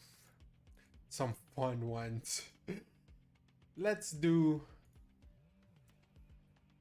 UL and LI and OL. So how Is that you underline, over, no, it's not. overline, It's not on the line. It's indentation? not. It is bullet points. So say you have a list of things and you want to display, right? You create a UL. I think the difference between UL is unordered list. Yeah, unordered list, and OL is ordered list. So we do a UL tag, opening and closing, and inside the UL, my gosh, for you to create the list item, it's LI, opening and closing, and inside the LI you can say list. Oh, we can say item 1. If you duplicate it, item 2, you duplicate item 3, duplicate item 4, and LI means list item. Yeah, we save that, refresh our browser, and we should see what's it called. And on, for some weird reason, I don't remember why UL is unordered and OL. Like, they have some features, but I honestly can't remember the last time I used OL. Everything at work that needs list item, I just use UL. Where the order? Oh, where the order of the item is not important. This is where changing the order would not materially change the meaning of the document. I think we can also do. Oh, we can also do the same thing with OL. So we do OL, and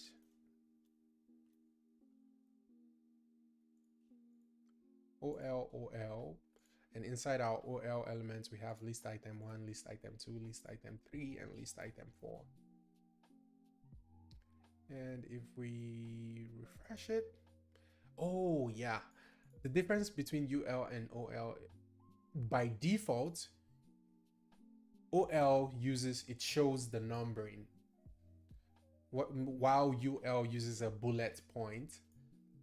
But I've using CSS, I believe you can actually change UL to be OL, where it shows the numbering. So it's going to show you the 1, 2, 3. You can change the list style decoration, pretty much. That's all it is. So that's list items for you. That's how you write list items. Up to speed? Yeah. If any questions so far before we go to the next Not one? from me, but we could ask chat. Yeah, chats, if you have any question, any comments. Rockaboo, I appreciate the, what's it called, feedback, man. Yeah, it is really helpful for those in chats also. HTML is hard. Oh yeah, it is. You know, HTML is hard, but CSS is lists like these are used in navigation. Yeah, Wait, UL HTML list. is hard? I don't I thought it think was supposed to be the easiest one to learn. HTML is the easiest one. I mean, it is still the. I think why it is hard, if you think of it as you need to know a lot of. Oh, I want to do this. What elements do I use for this? I want to do this. What element do I use for this? For example, take for example the input type of the input element. It has a bunch of types. It has a bunch, and sometimes you Okay. might be creating your own custom element just to realize, oh, the input element does this already. Why am I wasting my time? Or you're going to find situations where it's like the browser. Can you center it, Dave? We're going to get there. But you're going to find situations where the implementation by certain browser vendor, so Safari does it different than Google, which does it different than Mozilla Firefox. They all have different engines, right? But you'll find cases where it looks okay in Chrome, but it doesn't look okay in, what's it called, Safari.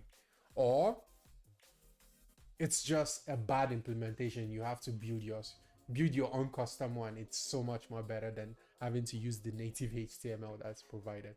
You're going to learn all that with experience for sure. Can I center a div? Sudo says, can I center a div? That's a joke in programming. Centering a div, like I said, a div is a section that just is, you use it to take a section of what's it called, the HTML documents, the web page. Now, one of the most difficult thing, because there's a million ways to do it, but all of those were like really bad until recently. There is a better way to do it. So the joke is, how do you center a div? Like, how do you put a div right in the middle of your screen? That is so... A lot of seasoned developers have to Google for that shit sometimes, because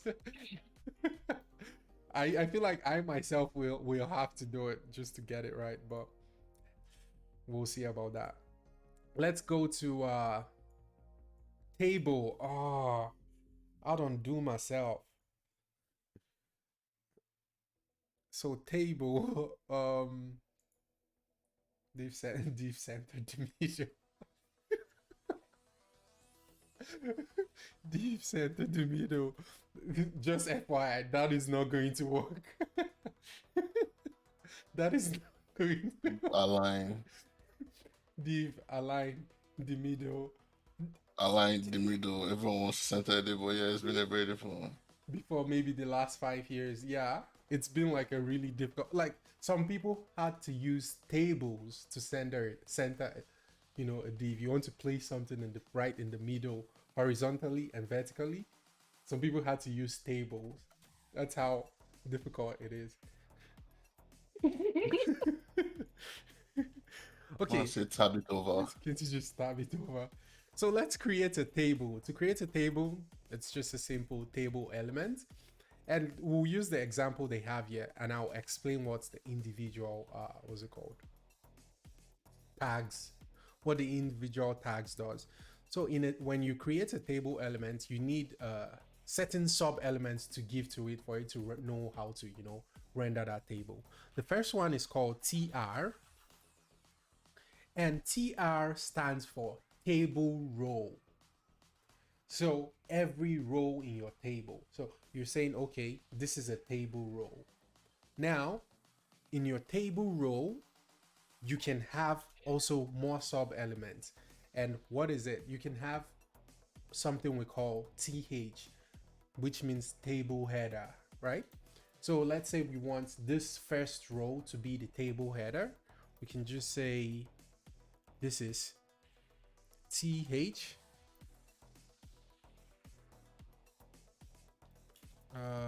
month, and we want it to have another one called savings, using the description they have here. Now let's create another table row. Oh my gosh.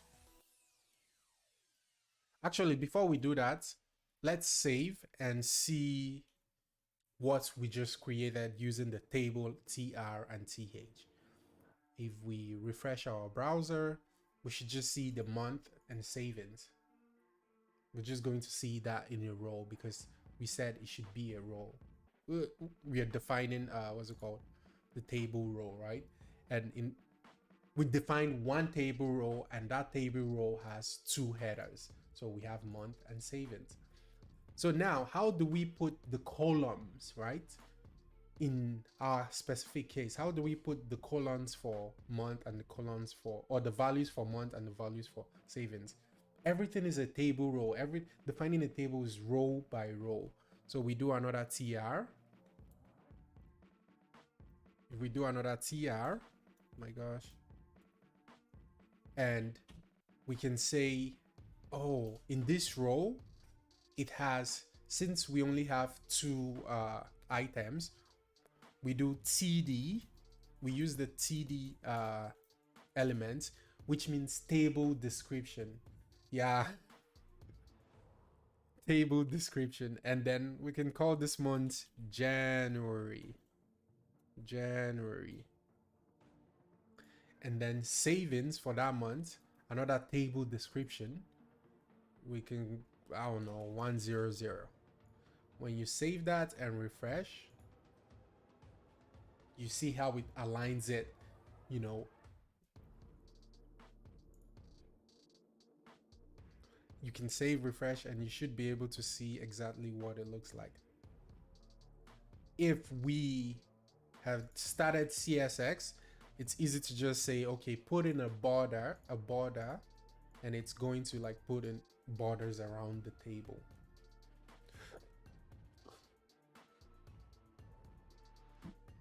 Okay. Now, if you wanted to create for February, you just have to create another table row like that.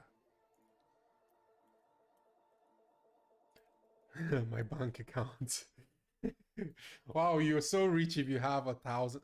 I don't know, 1,000 what, dollars, or 1,000 Zimbabwean dollars, which is like less than $1. Less You than a have to call US. out Zimbabwe like that, fam. Jesus.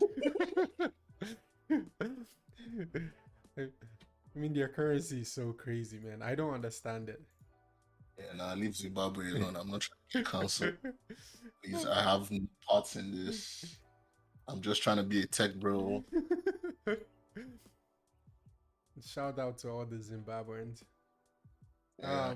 The next thing we're going to do is audio. And I don't know what I did this because I'm like, I might as well just show you the new. This is one of the new things that came with HTML5.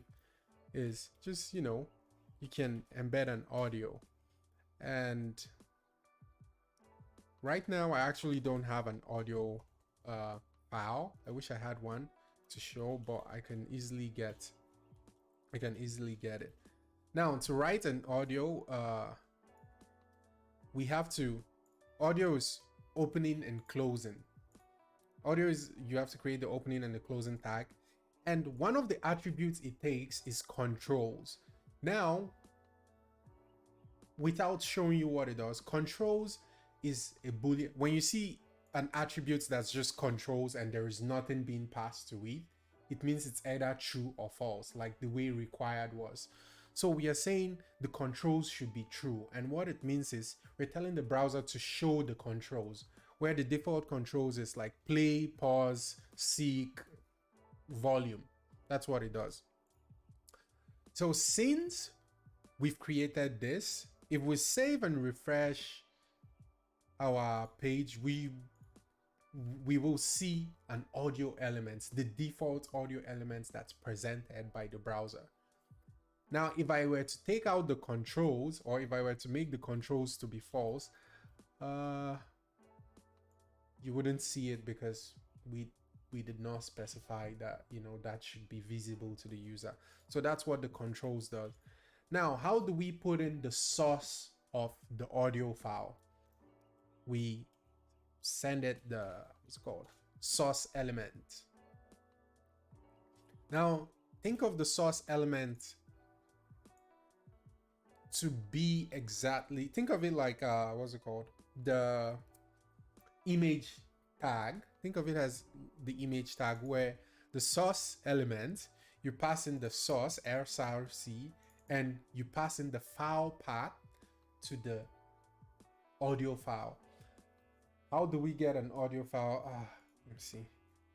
Simple mp3 file. Oh. Yeah. So I think if you go to fileexamples.com, there is a sample mp3 file that I can download.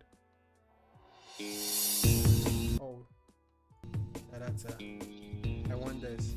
So I'll download it. And now, the link to download, do you have it, Ralph? I'll post it in the chat if anyone is following through in the chat. But honestly, you could just Google sample mp3 file. Oh, I typed in simple sample mp3 file. The first fileexamples.com, and then you just download the first mp3. Download it. That's all. So now, since we've down, what? My browser. What happened? Broken. It crashed. No, I'm playing. It's not letting me download the file. It just keeps playing it. Oh yeah, in order to do it, when you click on download, the browser is going to want to play it. If you click on the controls button, you should have a download option. I see. Should have a download option.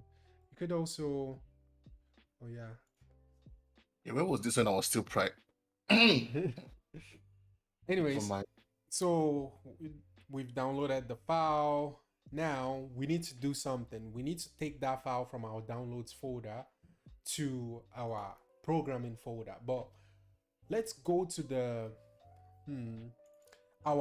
because we are currently in page 2. So let's go to the pages directory, and let's go to the pages directory. If you're using VS Code, go to your pages directory, and let's create a new folder called audio.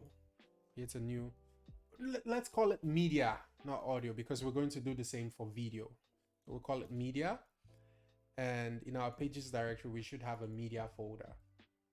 Right now, you go to your downloads, and we should see the audio file. For some reason, I can't find it. What?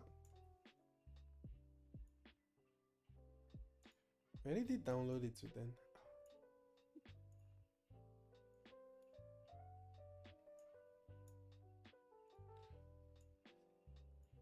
Oh, did you see where I downloaded it to?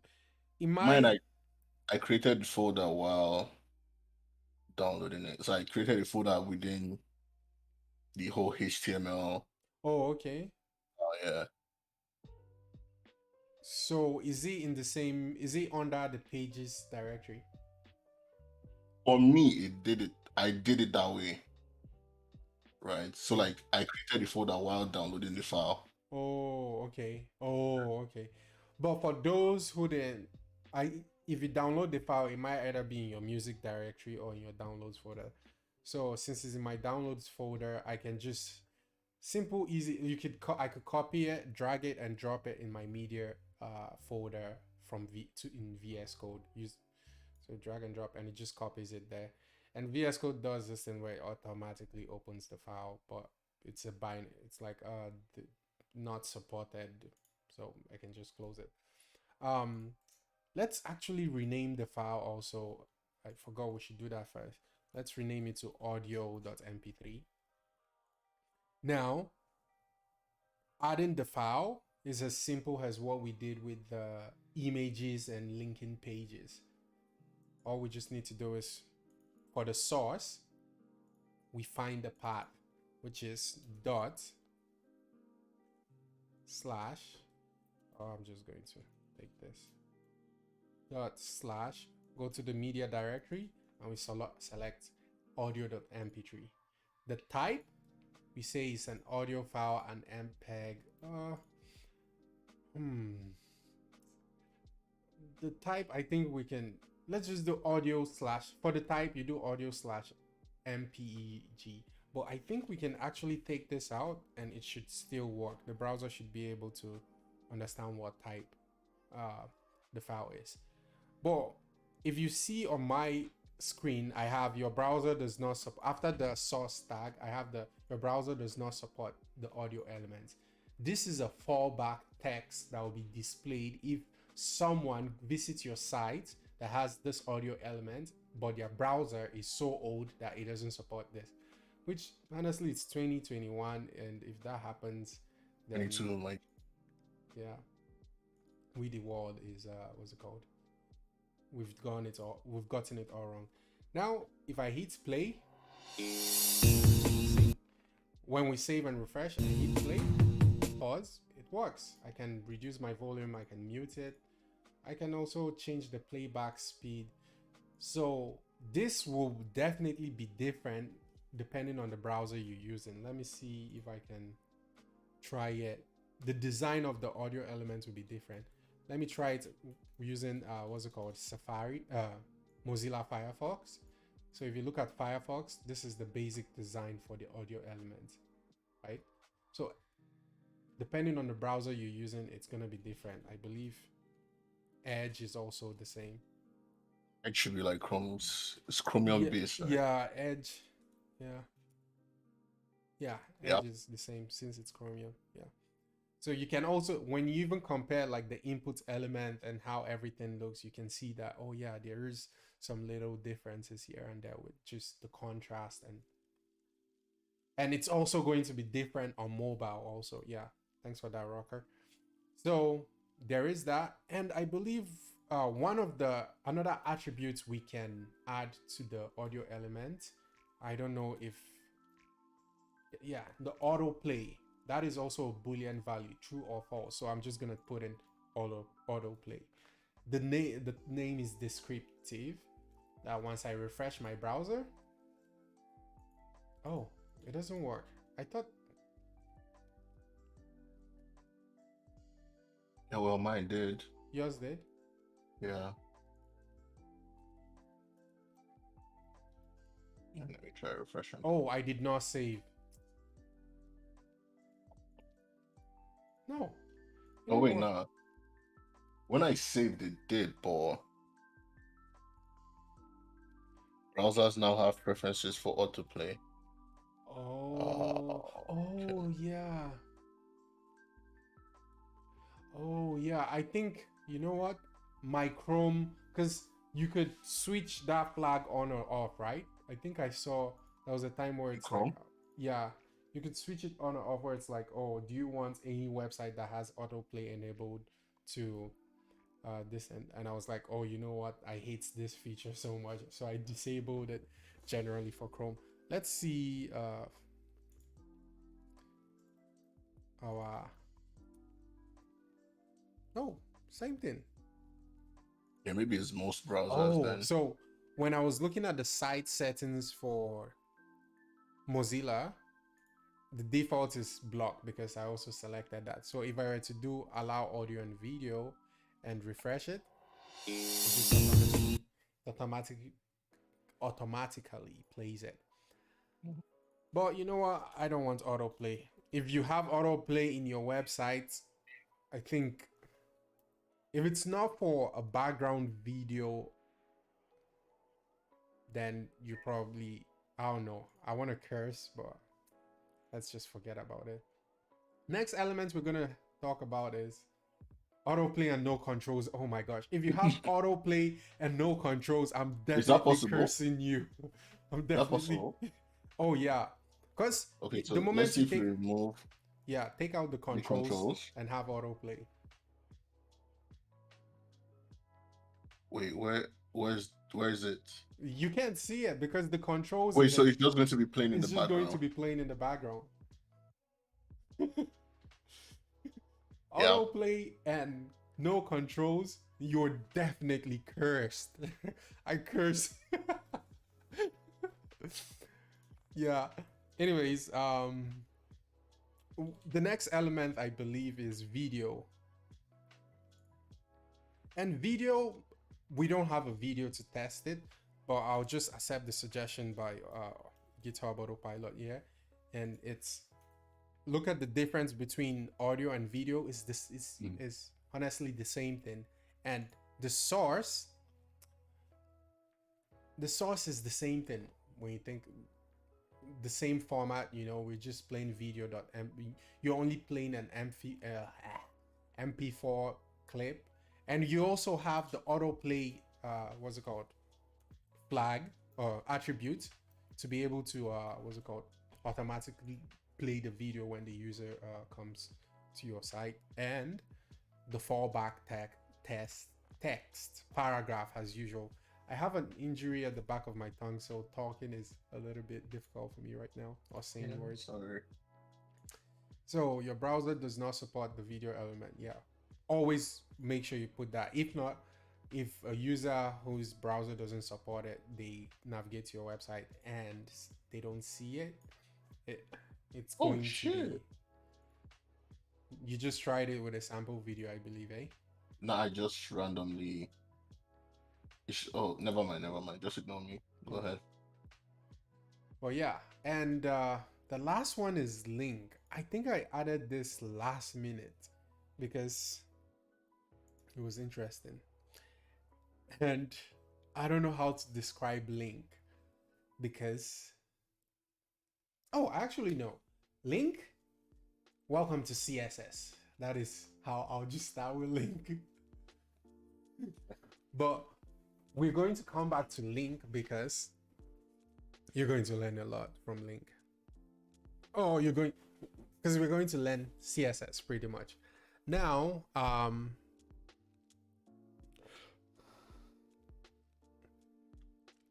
we have different ways of styling a website, right? You could, to create styles, we use something called CSS, which means cascading style sheet, right? And how do we write CSS? You could either create your .css file and you write it, but when you create, sorry, pardon me. When you create your .css file, you have to link it to your HTML file, right? And when you link it to your HTML file, you want to also be able to say, this CSS I wrote is for this element, this CSS I wrote, or this style I wrote is for this element, this style I wrote is for this element, this style I wrote is for this element. But that's going to take, right now, that's how you create separation between your HTML element and CSS element. But we're going to do something that has been there since, I don't know, since as far back as I can remember, before we come back to how you create your CSS file. And this is what we call inline styles, right? Now, still in page 2, let's say we want to style the H1 at the top. We want the color to be, give me something, Ralph, give me something. What do you want the color of the H1 to be? Teal. Teal? Blue. Blue, okay. Yeah. So how do you tell the browser, oh, the color of this H1 should be teal? Well, that's so complicated. You have to write CSS, but we can also use inline styles. Inline styles are something honestly still being used today. Yeah, because there's a library that even uses it heavily. So to do that, you do the style attribute, and in the style attribute with the quotes, you write color colon, and then any of these styles, honestly, you could just, any of these colors you can use, and it depends on the browser if the browser implements them according to the according to the spec. But let's say blue, and then you put your semicolon to end that statement. Let me explain what's going on.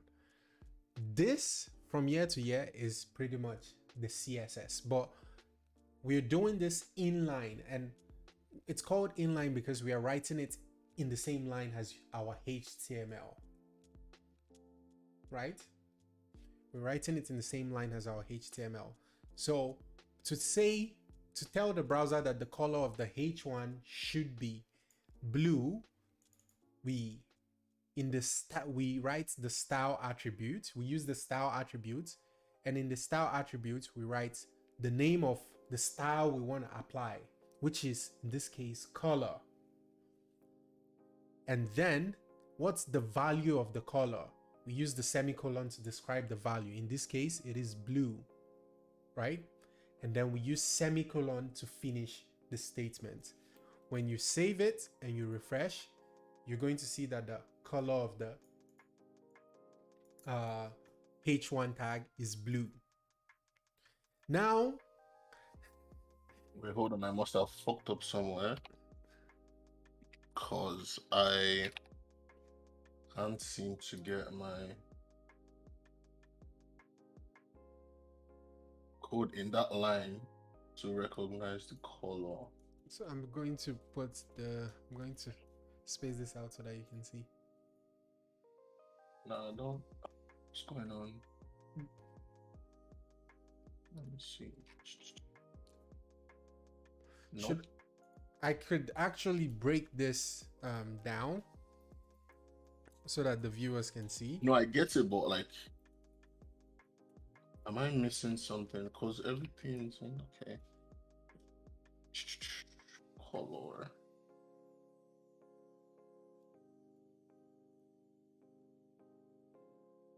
What shows You on have your to. end?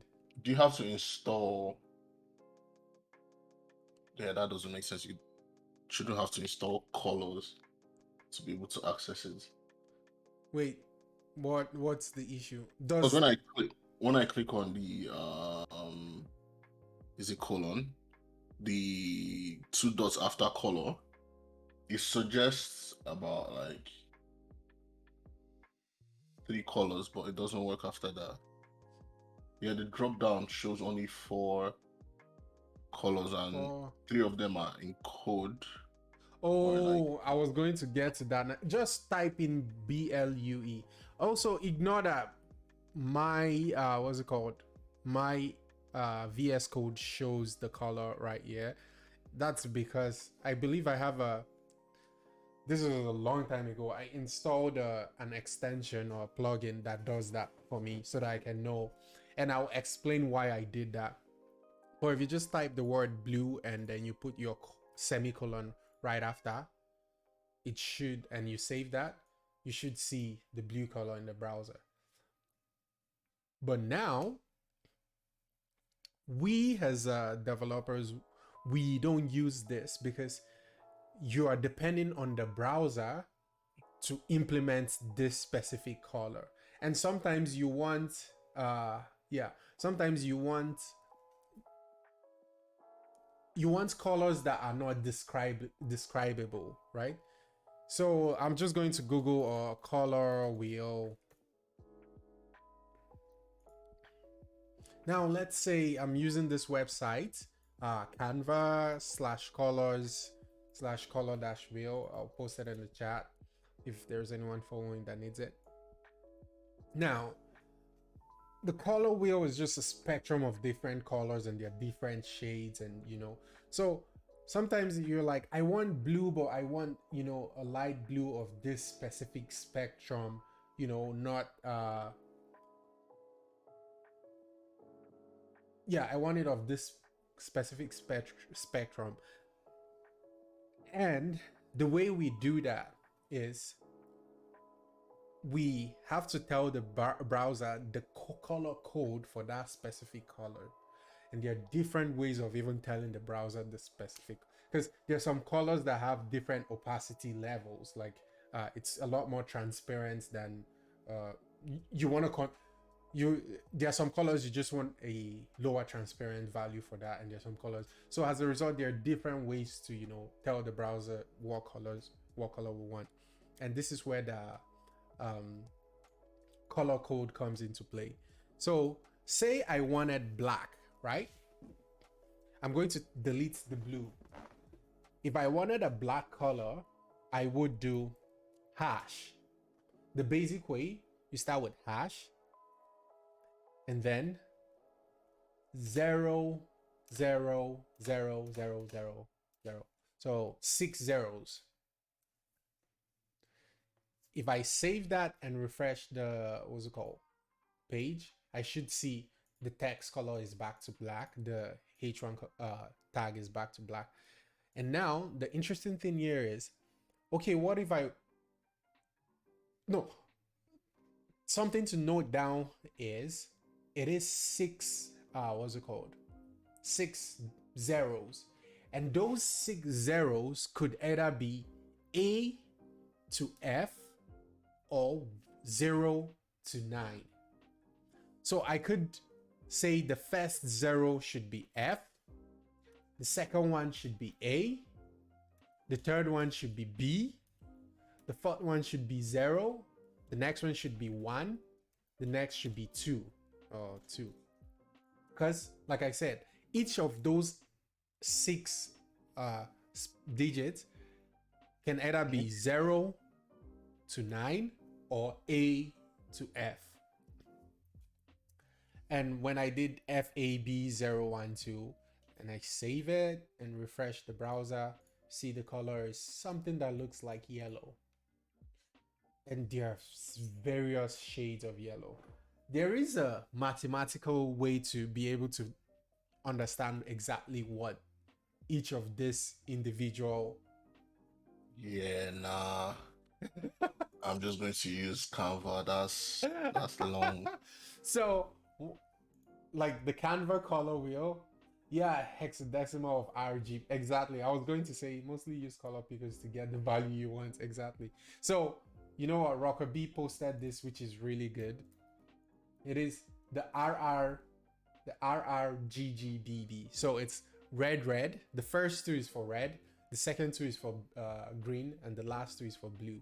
So if I were to do, I believe if I were to do 0, 0, 0, 0, and FF, that's blue.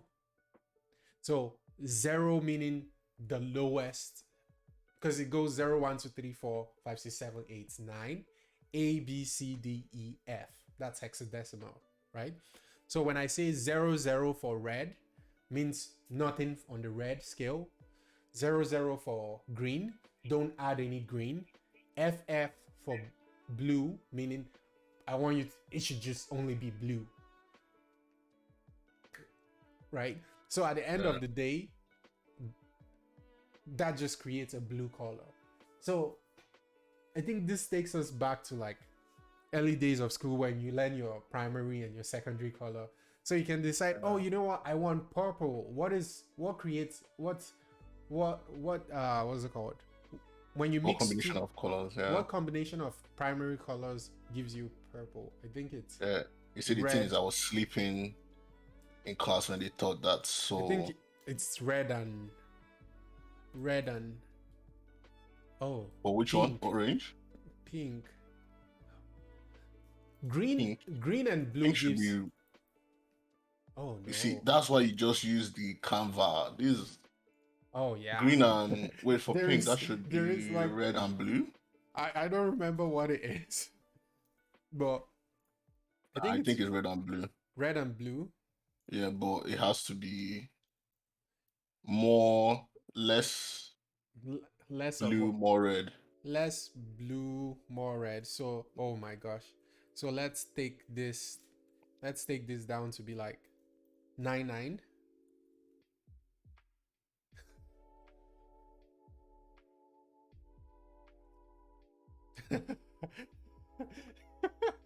And that's pink now. Yeah, that's a lot more pink. I feel like that's pink. Red and blue is pink. Yeah, that's what I said. Oh, I thought you were talking about purple. Oh yeah. No, purple is the same thing, but that's more. You just add more blue. Oh. And then it becomes purple. So it's on a spectrum. It's on it. Exactly. So that's how you play with it, and you just get different spectrum, I guess. Yeah. So if I were to reduce the red to be like, let's see. That's what you get for playing with so much RGB LEDs. You get to learn how to control it. Oh yeah. So if you keep on reducing the red, you're getting a lot more purple. So if I were to keep on going, so pretty much that's how hexadecimal works. The hexadecimal for the color code goes. That is one way to apply color. Or sorry, that's the second way to apply color. And the first way, ignore the first way, honestly, because I don't trust the first way. You are depending on the browser to have implemented that color. The next one is something we call RGB scale or Rgb formula. So if I did RGBA, R meaning red, B, oh my gosh, Blue green is RGBA.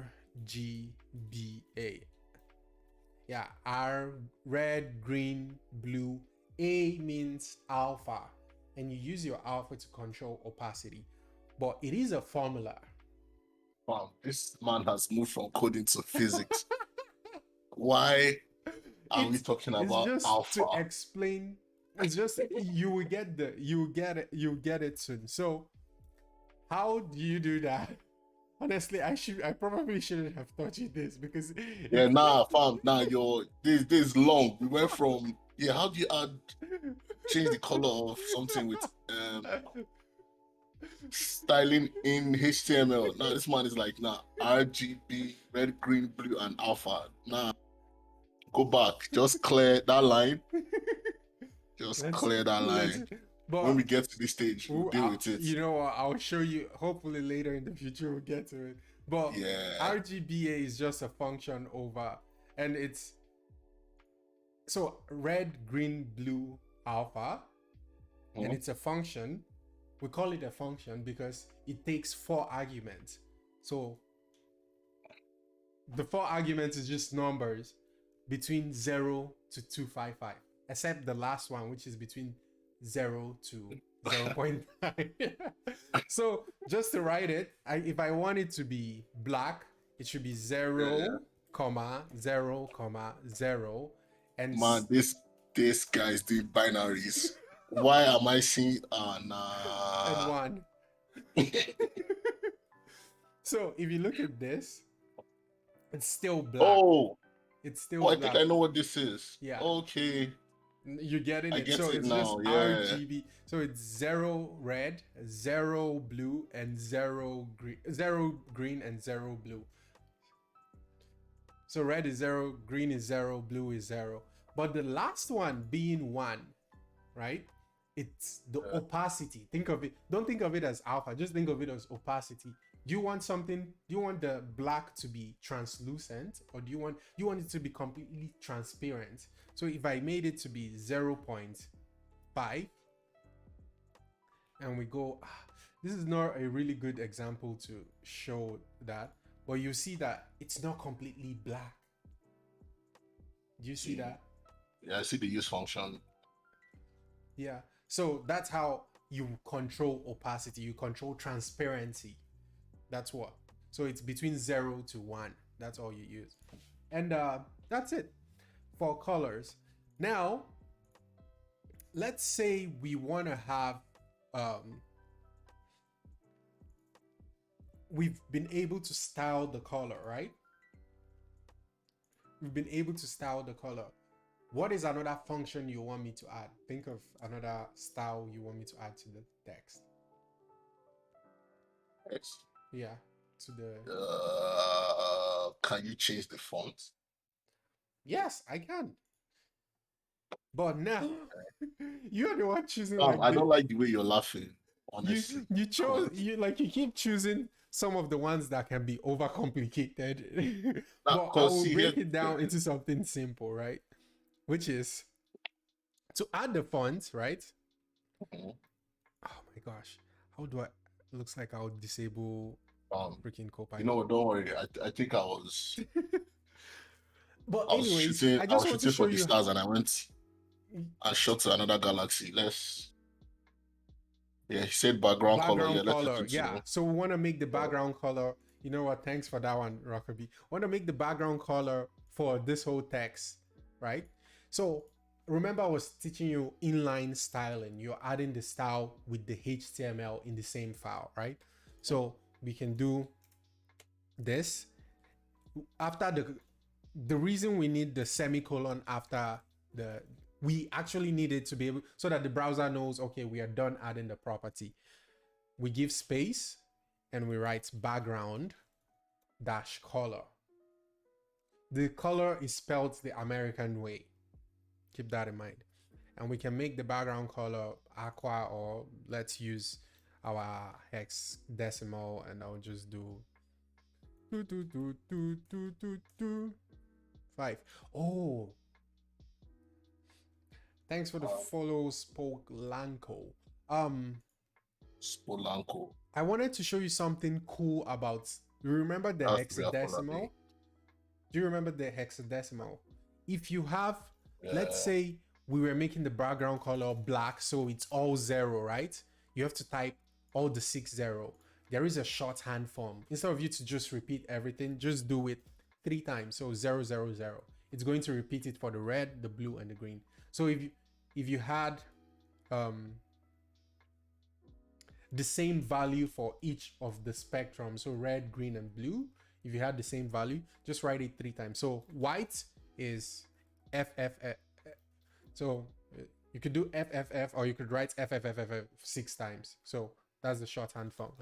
But I'm just going to do something, hopefully. Oh my gosh. Looks like a BlackBerry pin. Yeah. Oh yeah, it looks like a BlackBerry P.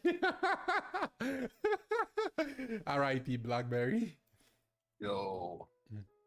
Anyways, background color, and then it changes the background color for, you know.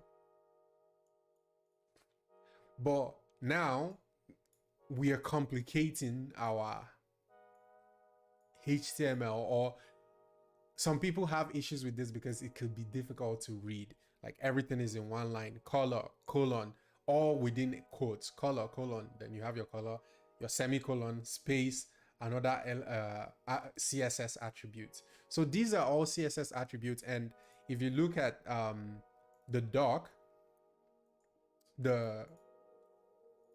I have a link to W3 schools for CSS, and you look at the CSS, things like color, it's a CSS attribute, which is over here, CSS colors. And they talked about RGB, we talked about hex. There is another one called HSL, but we're not going to go into it. Same way with backgrounds.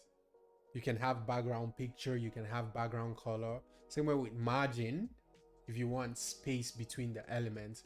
And we're going to go into all of this.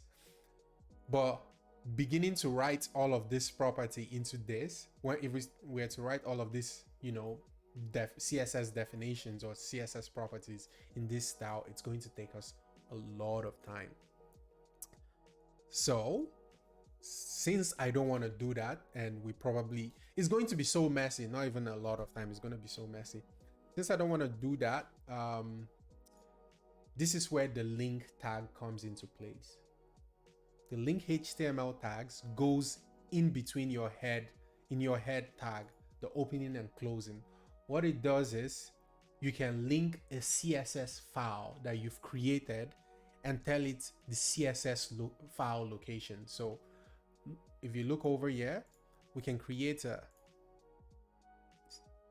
I don't want to do it now. That's the thing. I don't want to do it now. I don't want to create the CSS file now, because there is also another way. Let me see. So if you want a file to have a different file to have all the CSS you write, you can link that file using the link tag. I will show that later.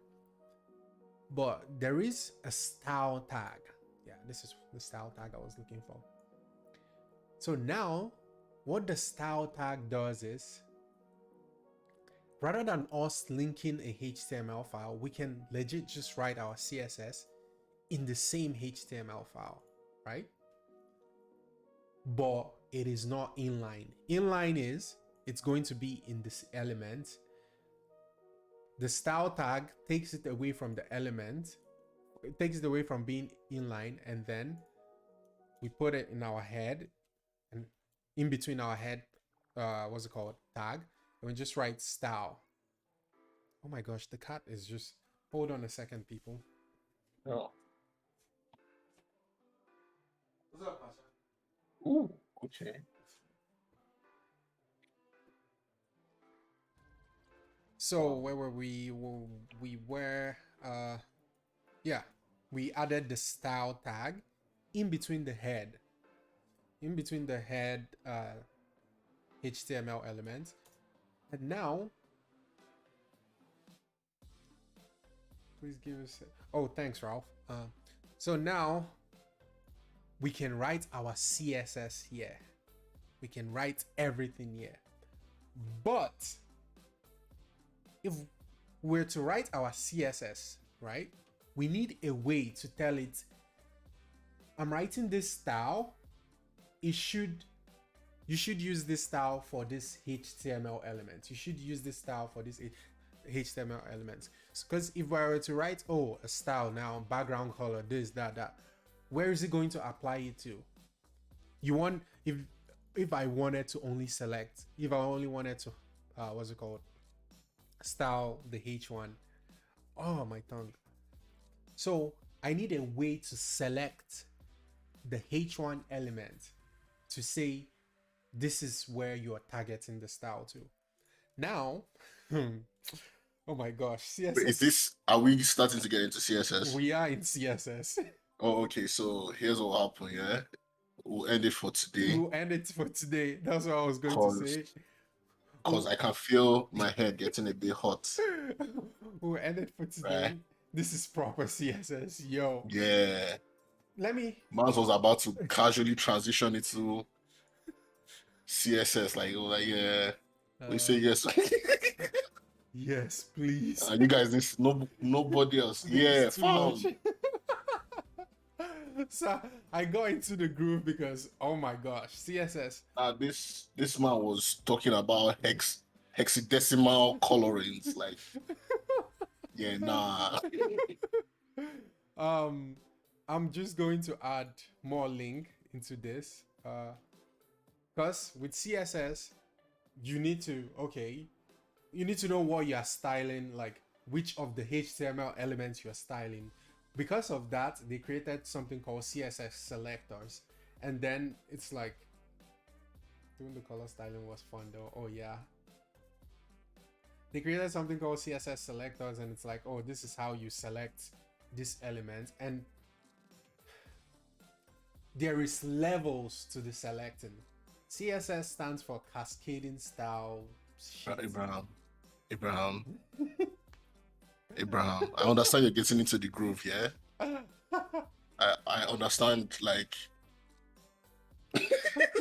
It's too complicated. in the next. No, it's not complicated. You understand? Like I'm actually enjoying it, but We should we should there's a lot of information that's entered the brain. yeah, we should end In it the here.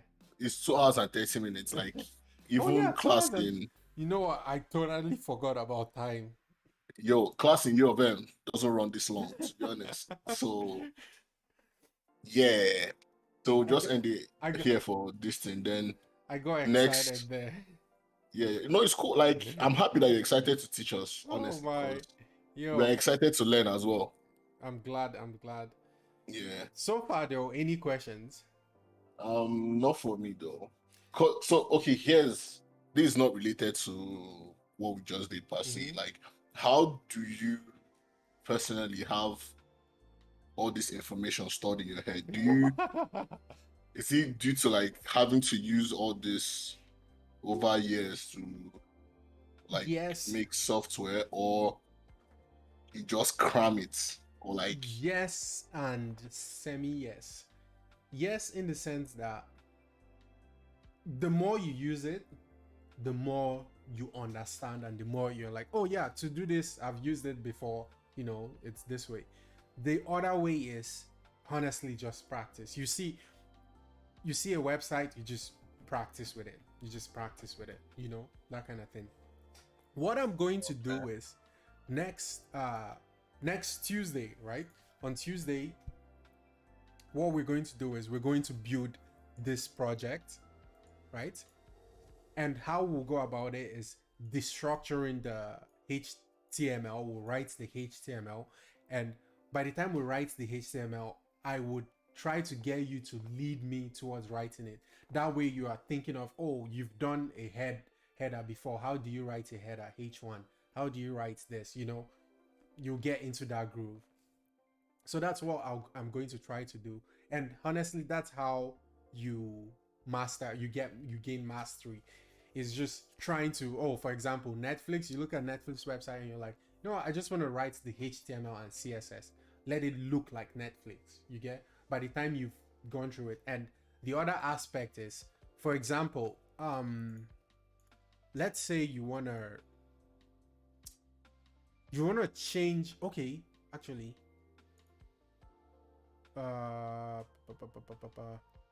you look at the links, you look at the color.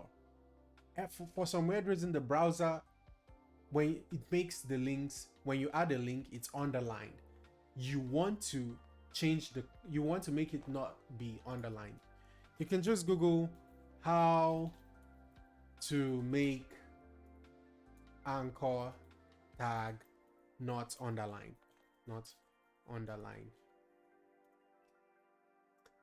And Stack Overflow. This website called Stack Overflow. It is our every software developer. I've not seen a software developer that have not used Stack Overflow.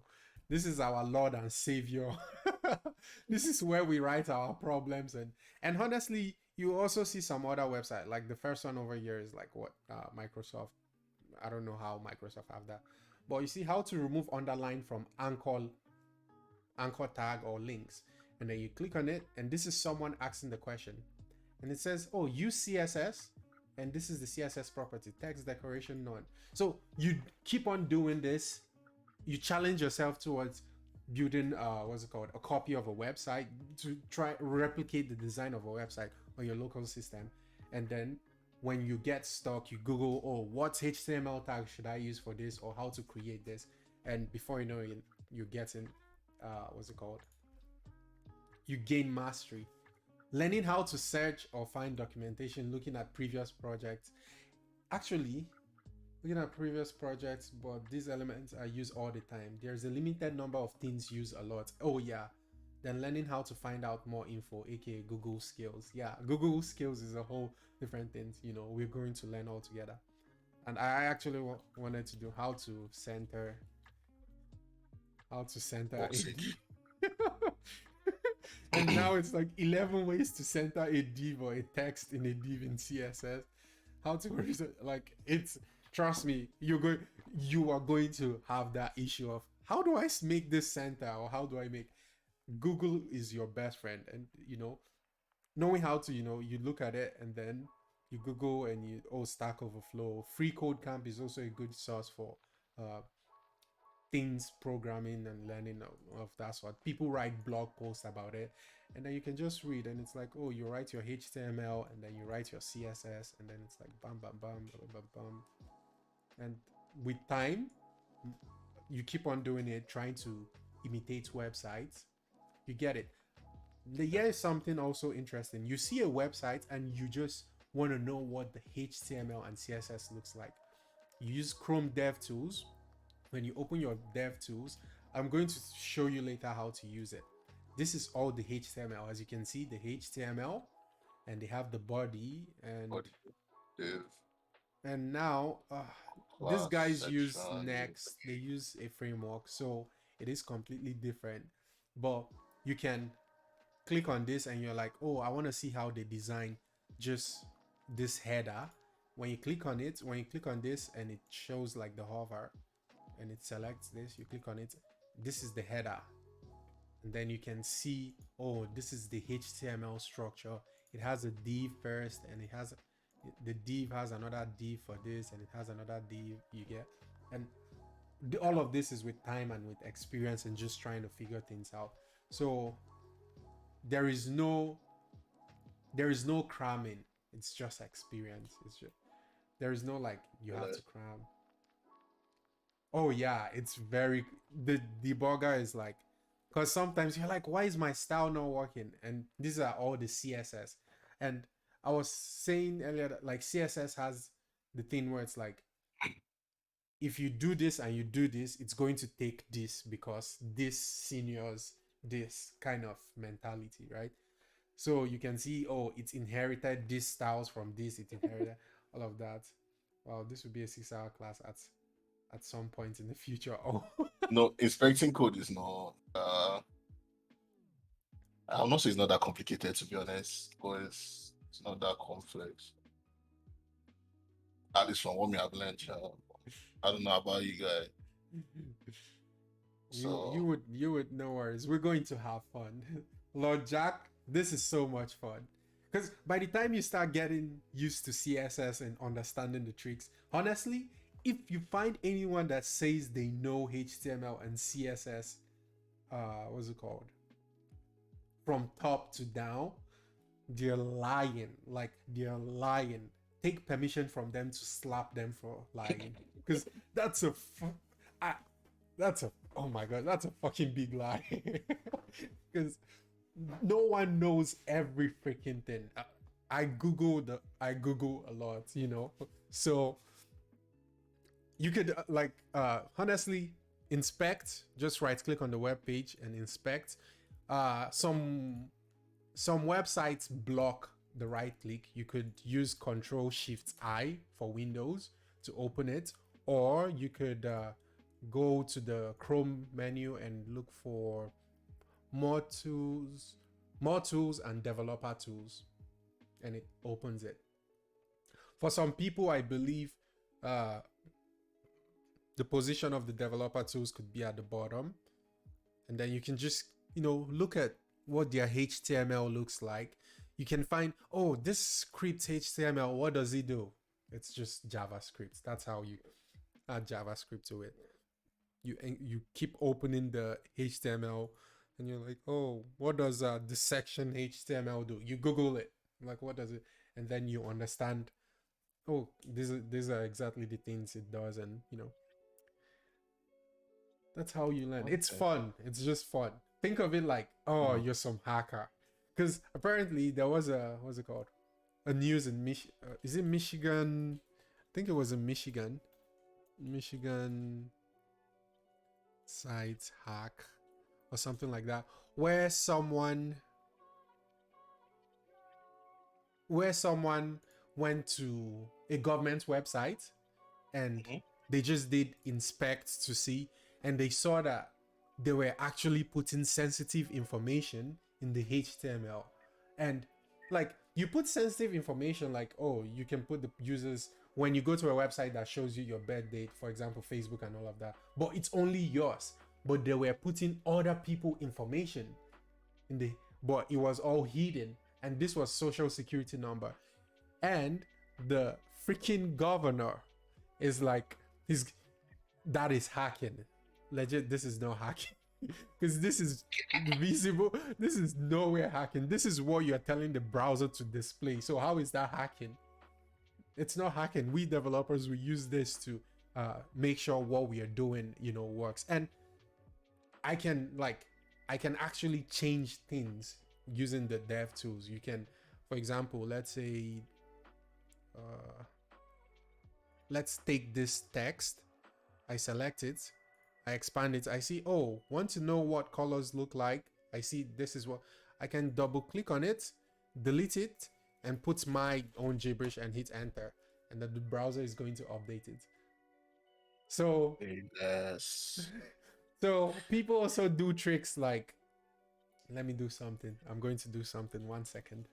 I'm about to change people's tweets on Twitter and get them cancelled. So say less. So that's how people just, but it's not true. Like, it's not what it is. You will never know. Let me see. Which actor do I hate? Who do I hate? Who's about to get cancelled? He wants to change people's tweets. Oh my gosh, dude. I just need to go back to, like, I don't even need to go back. I can probably change the date of the tweet as well. Just say, oh yeah, in 2013 they actually said this. I actually don't hate anyone right now, so I can't think of who. I have something so good coming up. I'm going to cancel Shatawale. Say less. So,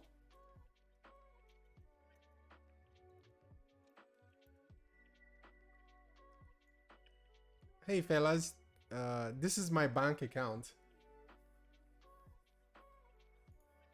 You actually open this guy, you're an actual. I'm about to just call them to close this checking account number. This is my bank account. Oh, trust me, it's not gonna work because I changed that also. Okay. This is my bank account, So these are like tricks people use, and then you can screenshot it and just.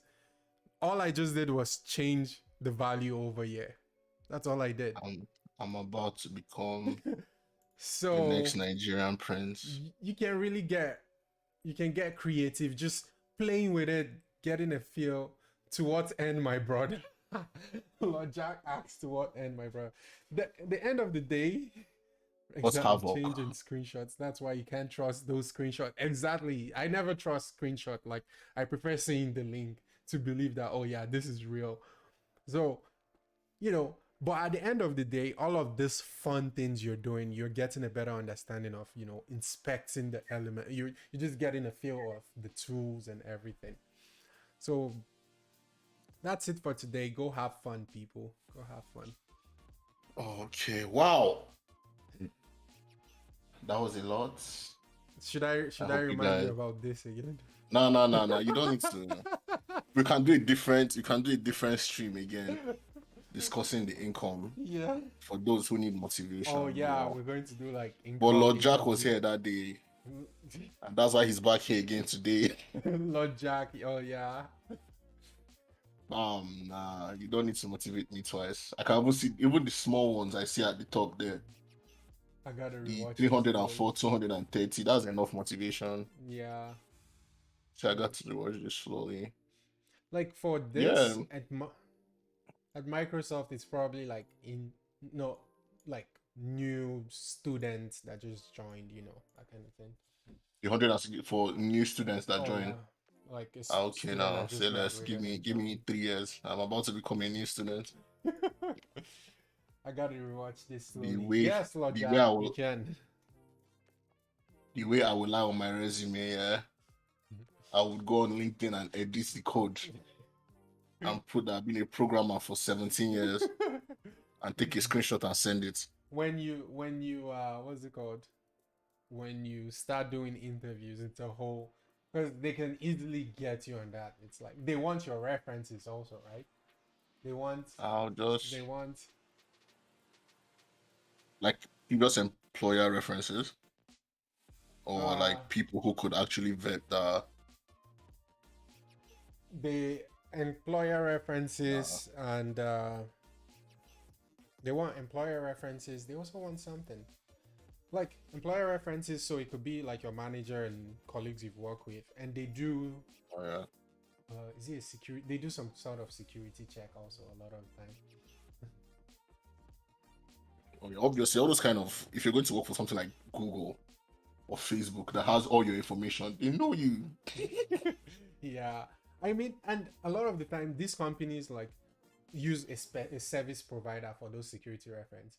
So if Oh you yeah. if you say this and then you switch companies and you are saying the same thing but in a different way, we will all pass those checks.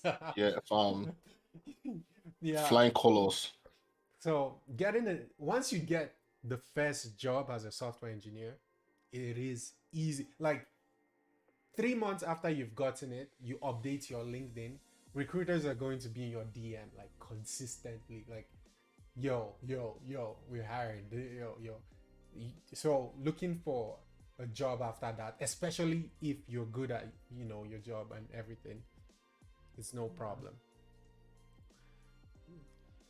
But Oh yeah. anyways, that's it for tonight. Any last words, Ralph? Nah, just want to thank you guys for Joining joining us? us Yeah, again today.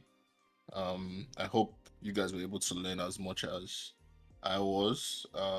For those who couldn't keep up, because I know there were some points we might have gone faster than yeah. normal. The videos are going to be on the Twitch channel Yeah, in I think in the vault for how I many think days? I don't know how many days it stays in the once, vault. I believe once, please put this up as soon as you can. Yeah, for sure. Yeah. It is actually going to be up the moment we The finish end streaming. stream. Yeah, that's the beauty Yeah. about Switch. I actually like that there is no.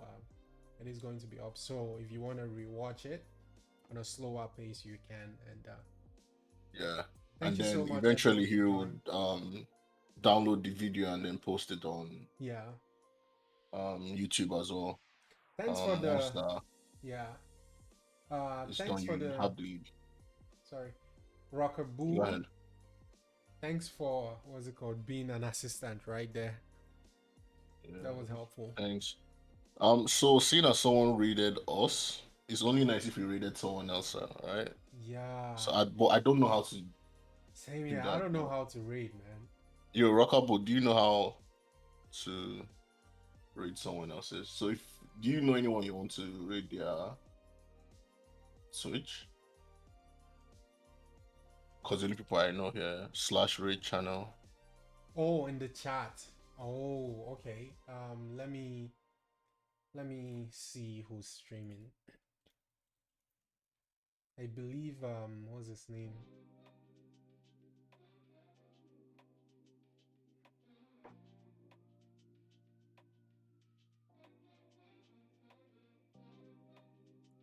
And you guys can follow my Twitch as well. Shameless plug. I Drop it. don't do anything on my Twitch, but hopefully one day I would have the confidence and the ability to do something, maybe play video games or something. But I'm trash at every video game I play, so I don't even know what that video game might be. But just in case, you can follow my Twitch at Man Like Ralph. I think I don't even know how to post it. Yeah, just take this as me. So yeah. Have you been able to figure out how to read the channel? Yeah, I'm just looking for a channel to raid. Yeah. Maybe just go and find somebody that's playing FIFA or something. Cause I think I'll keep it in the programming. What's it called? programming space, yeah, true. Yeah.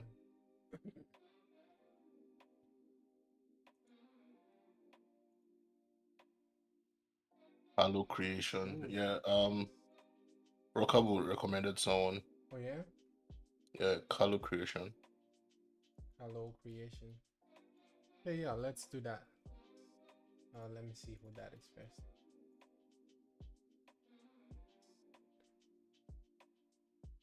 Yeah, that sounds awesome.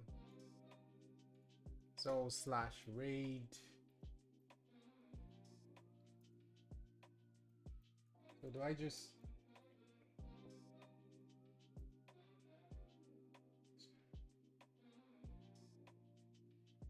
Okay, see y'all. Thank you so much for joining. Thank you guys so much for joining. For those of you in Canada, Yeah. enjoy the rest of your evening. If you're elsewhere, enjoy the rest of your day. See you guys on Tuesday 6 p.m. 6 p.m. Central PST. Time. Yep. Peace. Now you can earn and send loyalty points from a universal balance, whether you earn them in Channel A, Channel B, or Channel Z. All the same balance.